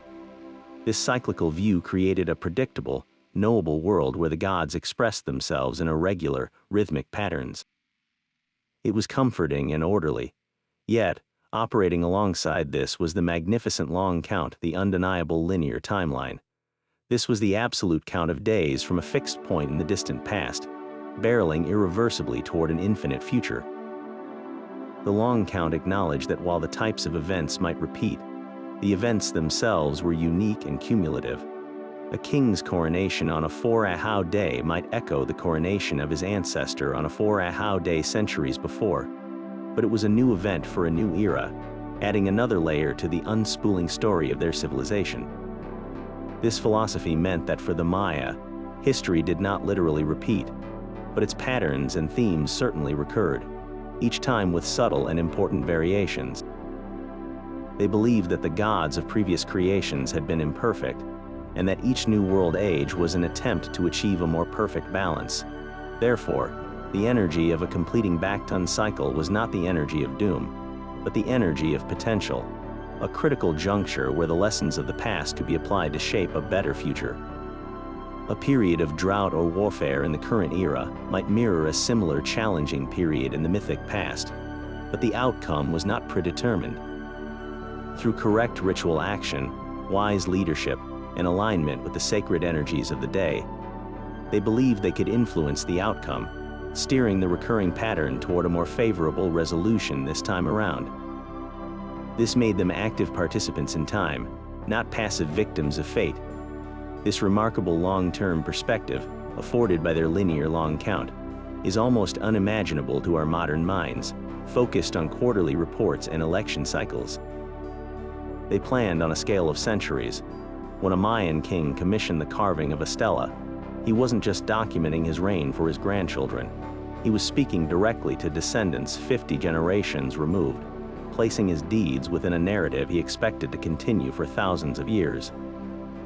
The construction of their massive temple complexes was a multi-generational commitment. The layout of a city like Tikal or Kapan reflects a master plan that unfolded over hundreds of years, with each new ruler adding a plaza or a pyramid in a preordained location, confident that their successors would continue the vision. This wasn't blind faith, it was a direct result of their calendrical certainty. They could calculate precisely when major cycles would end millennia in the future, and they built their society with that breathtaking time span in mind.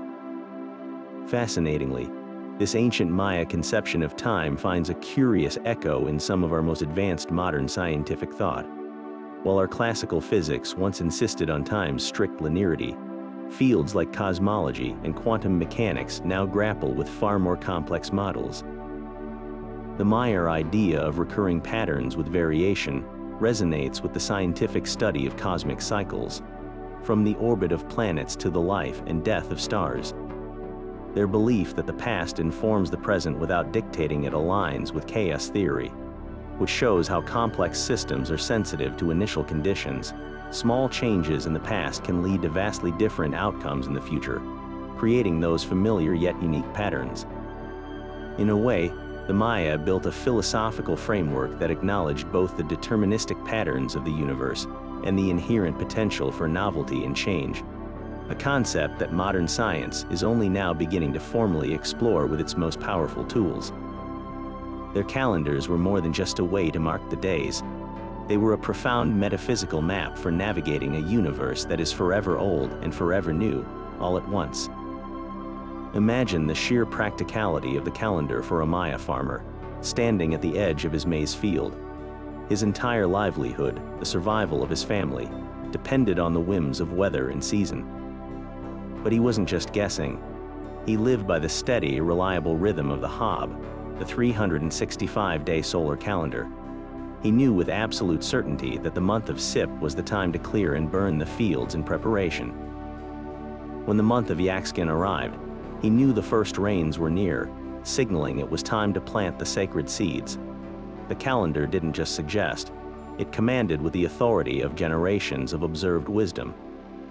It told him when to expect the rains, when to harvest, and even which month, like Mal, was dedicated to the patron god of beekeepers, so he knew when to carefully tend to his hives. This wasn't superstition. It was codified, a repeatable agricultural science that turned precarious subsistence into a manageable, predictable cycle. The calendar was his almanac, his daily planner, and his insurance policy against famine. From the moment of birth, every single Maya person, from the highest queen to the most humble farmer, was woven into the fabric of the sacred Tzolk'in. A child's entrance into the world was not just noted by family. It was immediately presented to a community daykeeper, the Ajkij. This spiritual guide would calculate the infant's nawal, their lifelong spiritual essence, based on the unique combination of the day sign and number from the 260-day cycle. This nawal was more than a personality trait. It was a destiny, a guide to one's inherent strengths and challenges. A boy born on the day of Ben, the reed, might be given a name reflecting that sign's association with authority and stability, setting an expectation for his path in life. A girl born on the day of Akbal, the night house, associated with intuition and ancient secrets, might be seen as having a natural gift for healing or spiritual matters. Your calendar sign was your first and most important identity, a cosmic fingerprint that connected you to the universal energies present at your first breath. This profound connection guided life's most important milestones, especially the search for a partner. Marriage was far too important to be left to chance or fleeting emotion. Families would consult a daykeeper to ensure potential couples were compatible on a cosmic level. The priest would compare the nawals of the prospective bride and groom, analyzing how their day signs and numbers interacted. Some combinations were seen as naturally harmonious, promising a partnership of balance and prosperity. Others might be deemed challenging, requiring specific rituals to appease conflicting energies. A day like 4 Ahau, representing stable and enlightened leadership, might be chosen as the most auspicious date for the wedding ceremony itself, ensuring the marriage began on a foundation of powerful, harmonious energy. The calendar provided a divine framework for building a strong family unit, the core of Maya society. Even health and medicine were deeply governed by the turning of the sacred wheels. The Maya believed illness could be caused by an imbalance in a person's relationship with the spiritual forces of a particular day. A healer, often the same daykeeper, would first determine the source of the malady by consulting the calendar. The treatment was then timed with precise celestial accuracy. A specific herbal remedy might be most effective if administered on a day ruled by a healing sign, like Etsnab, which was associated with sharp instruments and skilled hands, perhaps even surgery. Conversely, a day governed by the volatile energy of Simi, the sign of death and transformation, would be considered highly inadvisable for any medical intervention. The calendar was a diagnostic chart and a schedule for treatment, intertwining physical well-being with spiritual alignment. We have tangible evidence of this daily reliance in the artifacts they left behind. While the grand stone monuments recorded history for kings, smaller, more personal objects helped ordinary people track the sacred cycles. Archaeologists have found beautifully carved, handheld objects made of wood or bone that are believed to be portable calendar instruments. Imagine a noblewoman or a priest holding a small, intricately notched rod, using it to count forward the days to an upcoming ceremony or to calculate a favorable date for a journey. These were the ancient Maya equivalent of a pocket diary or a smartphone app, a personal tool for navigating the complex interplay of the Tzolk'in and Haab in their daily affairs. For the ruling class, particularly the powerful queens of cities like Palenque and Naranjo, the calendar was the ultimate tool of political strategy.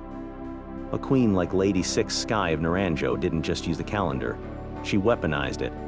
She would schedule military campaigns to coincide with the most potent and fearsome energies, like the reappearance of Venus as the morning star, to instill terror in her enemies and demonstrate that her conquests were divinely mandated. She would strategically place the dedication of a monument or the accession of her son to the throne on a momentous calendar anniversary, such as the completion of a 20-year Kayatan cycle. By doing so, she wasn't just recording an event, she was embedding her family's right to rule directly into the cosmic narrative, claiming that their power was as inevitable and eternal as the turning of the cycles themselves. The calendar was her public relations machine, her propaganda tool, and her claim to divinity, all rolled into one. This system created a remarkable social cohesion. The lowliest farmer planting his maize by the Haab, and the queen planning a dynasty-shifting war by the Venus cycle, were both participating in the same cosmic order. They spoke the same language of time. It provided a shared rhythm to existence, a universal framework that gave meaning to every action, from the most mundane to the most majestic. The calendar was the invisible architecture that organized Maya society, a complex and beautiful system that ensured everyone, from palace to field, moved in a conscious, sacred dance with the universe. Yet for all the breathtaking knowledge we've managed to recover and decode, the story of the Mayan calendar is also a story of profound loss, a haunting narrative of what might have been. Despite the brilliant work of epigraphers and astronomers, vast portions of this sophisticated system remain a mystery, lost to one of the most devastating acts of cultural destruction in human history. The truth is, the codices we study today, the Dresden, Madrid, and Paris manuscripts, are not a complete library. They are the rare survivors, the few precious books that escaped a systematic and brutal campaign of annihilation led by Spanish clerics in the 16th century. The primary architect of this intellectual catastrophe was a man named Diego de Landa, a Franciscan friar who arrived in the Yucatan with a mission to save souls, but who became obsessed with eradicating Mayan culture, which he viewed as the work of the devil. In July of 1562, in the town of Mani, he orchestrated a single, catastrophic event known as the Auto da Fe. He gathered every Mayan book, every codex he could find, beautifully painted screen-fold manuscripts made of beaten fig bark paper coated with a fine layer of white plaster, and piled them into a gigantic pyre. Historical accounts suggest thousands upon thousands of these books were consumed by the flames, an incalculable library of science, history, and theology turning to ash in a single day. De Landa himself wrote, We found a large number of books in these characters, and, as they contained nothing in which there were not to be seen superstition and lies of the devil, we burned them all. In that one act, he didn't just burn paper. He burned 1,000 years of accumulated genius, silencing countless voices and irrevocably shattering our window into the full complexity of the Mayan mind. This loss forces us to confront an unsettling reality. What we understand about the calendar is likely just the tip of the iceberg. The 3 surviving codices are specialized almanacs, focused heavily on astronomy and ritual. They are like finding a physicist's notebook on orbital mechanics and assuming that represents the entirety of modern science. Where are the historical records, the detailed chronicles of kings and dynasties that must have filled other volumes, the philosophical texts explaining the deeper meaning behind the numbers, the practical guides for architects and farmers? Their absence leaves us with monumental questions. We can see, for example, that the Maya tracked the cycles of Mars and Jupiter with incredible accuracy, but the precise tables they use for these calculations are gone. We have to reverse engineer their methods from the scattered dates on stone monuments, a painstaking process of filling in the blanks with informed guesswork. One of the most tantalizing mysteries is whether the Maya conceived of cycles even more immense than the long count. The completion of 13 backtons was a major event, but was it truly the end of their cosmic clock? Some researchers, studying the mathematical patterns and fragments of inscriptions, believe the Maya operated on a truly galactic scale. They point to inscriptions that reference periods of 20 backtons, and even units beyond that. There are hints of a vast cycle called a picton, consisting of 20 backtons, or about 7,800 years. And beyond that, some glyphs may refer to a calebton 20 pictons, a kinshilton 20 calebtons, and even an alloton, a unit of time so colossal it represents 23 billion days, or over 63 million years. Were these just abstract mathematical exercises, or did they represent a cosmological vision that stretched across epochs, encompassing the birth and death of stars? Without the lost codices, we may never know for certain. This is why every new archaeological discovery sends ripples of excitement through the scholarly world. Modern technology is now our greatest ally in the quest to recover this lost knowledge. Light detection and ranging, or LiDAR, is a revolutionary technology that uses laser pulses shot from an aircraft to map the ground beneath dense jungle canopy. Recent LiDAR surveys of Guatemala have revealed tens of thousands of previously unknown Mayan structures, entire cities, fortifications, and complex networks of roads. Each new site uncovered is a potential trove of new stelae, new inscriptions, and perhaps even a sealed tomb that protected a codex from the humid climate and Diego de Landa's fires.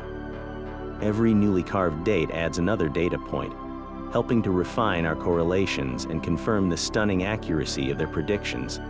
The ongoing work at sites like Tzolk'in in Guatemala offers a thrilling glimpse into this process of rediscovery. In 2012, archaeologists exploring a looter's tunnel stumbled upon a small, overlooked room buried deep within a massive pyramid. Its walls were not bare. They were covered in brilliantly preserved murals and hieroglyphs. This was no king's burial chamber. It was the workspace of a Mayan scribe or astronomer. The walls featured detailed numerical calculations, including tables tracking the movements of the moon and likely Mars, painted right onto the plaster. These are working notes, a kind of ancient whiteboard where a priest was running his numbers. It dates to the early 9th century, centuries older than the Dresden Codex, proving that this complex astronomical tradition was already highly advanced much earlier than we previously thought. Most intriguingly, the calculations appear to project cycles forward for thousands of years, shattering the modern myth that the Maya only cared about the 2012 end date. They were looking far, far beyond, so the search continues, a collaborative dance between cutting-edge science and meticulous scholarship. Epigraphers continue to decipher new glyphs, sometimes finding that a familiar symbol has a previously unknown meaning, forcing slight but important revisions to our translations. Astronomers run ever more sophisticated software to match the remaining Mayan astronomical tables with historical celestial events, further verifying the Goodman-Martinez-Thompson correlation. Each fragment of knowledge recovered, whether from a laser scan of the jungle or a newly cleaned section of a painted wall, is a small victory against that tragic fire in Mani. It's a slow, deliberate process of reassembling a magnificent intellectual jigsaw puzzle where most of the pieces are still missing. A constant reminder that for all we have learned about the Maya, some of their greatest secrets about time and the cosmos may still be waiting, hidden in the earth, for us to find. Far from being a relic locked in the past, the wisdom of the Mayan calendar is surging back to life with a power and relevance that is resonating across the globe. This isn't a simple historical curiosity. It's a full-blown cultural renaissance, a reclamation of identity and a source of profound inspiration for tackling the challenges of our modern age. After centuries of suppression, Maya communities are leading a powerful movement to revive this knowledge, not as a museum piece, but as a living, breathing guide for the future. This revival begins in the most vital place possible, the classroom, across the Guatemalan highlands, in communities from the shores of Lake Atitlan to the misty peaks of the Cuchumatanes. A quiet revolution is taking place in education. Pioneering schools are integrating the Tzolk'in and lessons about the Haab into their curricula, often taught in the local Mayan language. Imagine a classroom where children don't just memorize multiplication tables, but also learn the 20-day signs and their associated energies. They might practice writing the glyph for Kayan, the ripe maize, while learning about traditional agriculture, or discuss the qualities of the day Naj, associated with ideas and intelligence, as a way to talk about creative problem solving. This education is about more than facts. It's about instilling a sense of cosmic belonging and cultural pride, ensuring the next generation sees this ancient wisdom not as a superstition to be discarded, but as a sophisticated science and philosophy that is their rightful inheritance. Parallel to this educational awakening, a vibrant wave of artistic expression is translating the calendar's ancient symbols into a stunning contemporary language. Maya artists are not simply copying old motifs, they are reinterpreting them for a new era. A young painter might create a mural where the mythological hero twins from the Popol Vuh are depicted as modern youth navigating the digital world, with the calendar's cycles swirling around them like a cosmic Wi-Fi signal. Jewelry designers craft elegant pendants featuring the glyph for Lammat, the rabbit associated with Venus and artistry, using traditional silversmithing techniques. Textile weavers, the guardians of some of the most intricate knowledge, incorporate the geometric patterns of the Tzolk'in and the constellations into their breathtaking hue piles, or traditional blouses. Each thread woven, each stroke of the brush, is an act of defiance against centuries of cultural erasure. A bold declaration that these symbols are not dead history but a living, evolving part of Maya identity. Perhaps most surprisingly, the calendar's core philosophy is finding a new audience among scientists and environmentalists working on sustainability. The modern Western approach to nature has often been one of domination and extraction, leading to our current ecological crisis. The Mayan cyclical worldview offers a radical alternative, a model of reciprocal relationship and balance. Researchers and agriculturalists are now looking to the Haab not for its mythological power, but for its incredible empirical accuracy as a phenological calendar, a system that tracks cyclic and seasonal natural phenomena. Its precise tracking of seasons, animal migrations, and plant life cycles, honed over millennia of observation, offers a hyper-localized guide to regenerative agriculture that is perfectly adapted to the Mesoamerican environment. This isn't about abandoning technology. It's about augmenting it with ancient wisdom, using the calendar's long-term perspective to promote farming practices that work with the land's natural rhythms rather than forcing production from it. This entire movement of reclamation is a powerful act of healing from a long history of suppression. For generations, during and after the colonial period, speaking Mayan languages, or practicing indigenous spirituality was actively discouraged and often punished. The knowledge of the calendar was driven underground, preserved in secret by the dedicated Ajkajab, the daykeepers, who risked much to keep the sacred fire of knowledge burning.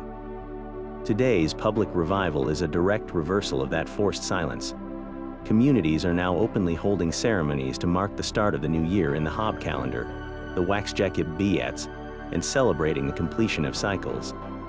This public pride is a profound statement of resilience, a collective reclaiming of a spiritual and intellectual heritage that was nearly stolen away. Ultimately, the growing global interest in the Mayan calendar speaks to a deep, collective yearning in our fast-paced, linear modern world. Our society runs on a treadmill of quarterly profits, endless growth, and 24-hour news cycles, a model that often leads to burnout and a feeling of disconnection.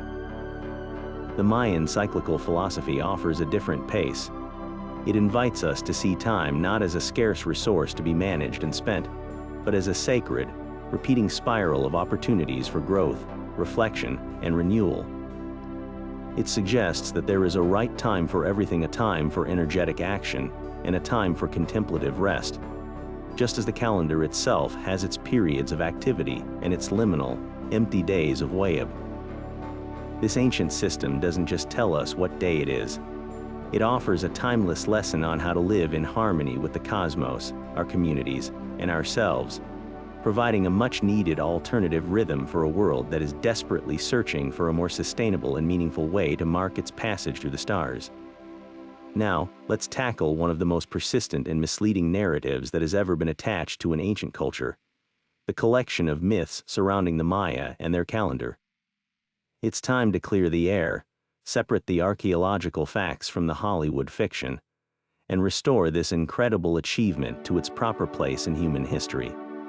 First and foremost, we have to address the big one, the idea that the Maya predicted the world would end in 2012. This was perhaps the greatest misreading of an ancient text in modern memory. As we've discussed, the completion of the 13th Bacton in the long count was never about destruction. It was about renewal. The Maya viewed time in vast cycles, and the end of one cycle simply meant the beginning of the next. They believed the current world was the fourth creation, and the previous three had ended and been remade. The end of a cycle was a time of potential transformation, a cosmic reset button, not an apocalyptic finale. The evidence for this is carved in stone. Inscriptions at sites like Tortuguero mention the 2012 date not with prophecies of doom, but in the context of the descent of a creation god to mark a new era. Even more definitively, archaeologists at the site of La Corona discovered a text that discusses future events planned for the 20th Bacton, thousands of years beyond 2012. You don't schedule events for the far future if you believe the world is about to end. This doomsday myth was a classic case of Western projection, superimposing our own linear, apocalyptic beliefs onto a culture with a completely different, cyclical philosophy of time. Next, let's dismantle the myth that the Maya simply vanished. This idea is not only wrong, it's deeply disrespectful to the millions of Maya people alive today across Mexico, Guatemala, Belize, and Honduras. What truly disappeared was the political power of the great classic period city-states like Tikal and Palenque around the 9th century. This was likely due to a complex combination of factors: prolonged drought, environmental degradation from overpopulation, and internal warfare that disrupted trade networks and social order. It was a collapse of a political system, not the extinction of a people. The Maya didn't vanish. They migrated, they adapted, and their culture evolved. They built new cities, like Mayapan in the post-classic period, and they continued to thrive and resist through centuries of colonialism. Today, Maya communities are vibrant and active, speaking over 30 distinct Mayan languages, practicing traditional agriculture, and leading a powerful cultural renaissance, reclaiming their ancestral knowledge, including the sacred calendar, with immense pride. Another common misconception is that the Maya invented their calendar entirely on their own, in a vacuum. While they were undoubtedly its most brilliant architects and raffiners, they built upon a foundation laid by earlier Mesoamerican cultures. The Olmec, often called the mother culture of the region, were using a form of writing and a bar and dot numerical system as early as 500 BCE. Artifacts like the Cascadule block show glyphs that are clear precursors to later Mayan day signs. The Zapotec people in the highlands of Oaxaca were also using a calendar and writing system around the same time. The Maya inherited these early ideas and then performed a breathtaking act of intellectual synthesis and innovation. They perfected the place value system, formalized the use of zero, and scaled up the calendar to encompass mind-bogglingly long time periods. They didn't invent the wheel, so to speak, but they built a cosmic Ferrari with it. Finally, we must confront the most insidious myth of all, that their timekeeping was primitive or superstitious. Nothing could be further from the truth. This was not the work of stargazing shamans making wild guesses. It was a rigorous, mathematical science practiced by a class of highly trained priest astronomers. Their calculations were so precise that they could predict the movement of Venus with a margin of error of just hours over a year. Their calculated solar year was 365.2420 days. Our modern measurement is 365.2422 days. Their calendar was more accurate than the one used in Europe until the Gregorian reform in the 16th century. They achieved this through generations of meticulous observation, using their temples as fixed astronomical instruments, and by developing a mathematical system sophisticated enough to handle complex long division and multiplication. To call this primitive is to fundamentally misunderstand the meaning of the word. This was a peak of human intellectual achievement, a system of such elegance and power that it remains awe-inspiring even today. Popular culture, from sensationalist documentaries to big-budget disaster movies, has done a tremendous disservice to the Maya by perpetuating these myths. They have been painted as mysterious, doom-obsessed prophets who magically knew secrets we've forgotten. In reality, their genius wasn't magical, it was methodical. It was built on patience, observation, and a relentless, collective pursuit of knowledge across centuries. The true story of the Maya calendar is not one of mystery and superstition, but one of logic, mathematics, and a profound desire to understand humanity's place within the grand, orderly, and beautiful machinery of the cosmos. It stands, without a doubt, as one of the greatest intellectual accomplishments in all of human history. So as our journey through the minds of the ancient Maya comes to a close, we're left not with a simple conclusion, but with a profound sense of awe at the sheer scale of their intellectual and spiritual achievement. They didn't just invent a calendar, they engineered an entire philosophy of existence, a multidimensional reality where time was not a tyrant to be battled, but a sacred, living force to be understood, revered, and danced with in perfect harmony.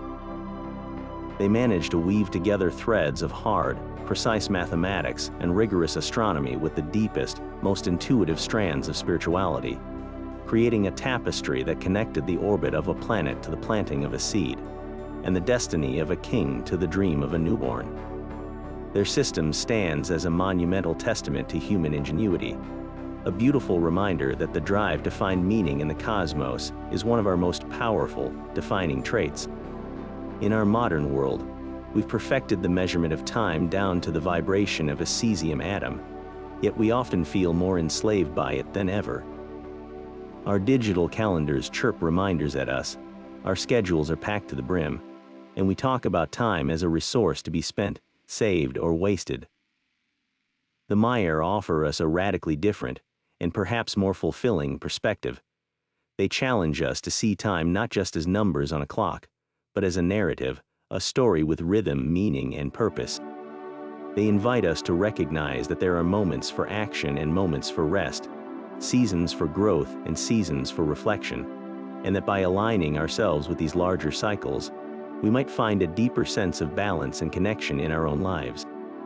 Their legacy is an invitation to reclaim a sense of wonder, to look up at the night sky not just with scientific curiosity, but with a feeling of being part of a vast, beautiful, and intelligible cosmic order. The true power of their system lies in its breathtaking holism. For the Maya, There was no separation between science and spirit, between the observatory and the temple. The same mind that could calculate the Venus cycle with astonishing accuracy could also see the planet as a volatile god influencing the fate of kingdoms. The same hand that carved precise long count dates into stone could also paint the glyph for a day sign infused with spiritual energy. This seamless integration is perhaps their greatest gift to us, a model for seeing the world not as a collection of separate disciplines, but as an interconnected whole, where every part, from the largest star to the smallest grain of maize, has its place and its purpose in the great, unfolding story of the universe. Now we turn the conversation over to you. After exploring this incredible system, which part of the Mayan genius resonated with you the most? Was it the sheer mathematical brilliance of their base 20 system and their revolutionary use of zero, a concept that eluded other great civilizations for centuries? Or was it the architectural wonder of buildings like El Caracol, engineered to function as permanent stone calendars capturing the light of the equinox sun? Perhaps it was the spiritual depth of the daykeepers, the Kingship, who continue to keep this ancient knowledge alive as a guiding light for their communities today. Let us know your thoughts in the comments below. We read every single one and love hearing what sparks your curiosity. And if you enjoyed this deep dive into one of history's most captivating mysteries, make sure to subscribe and hit the bell so you don't miss our next adventure into the lost worlds and forgotten wisdom of our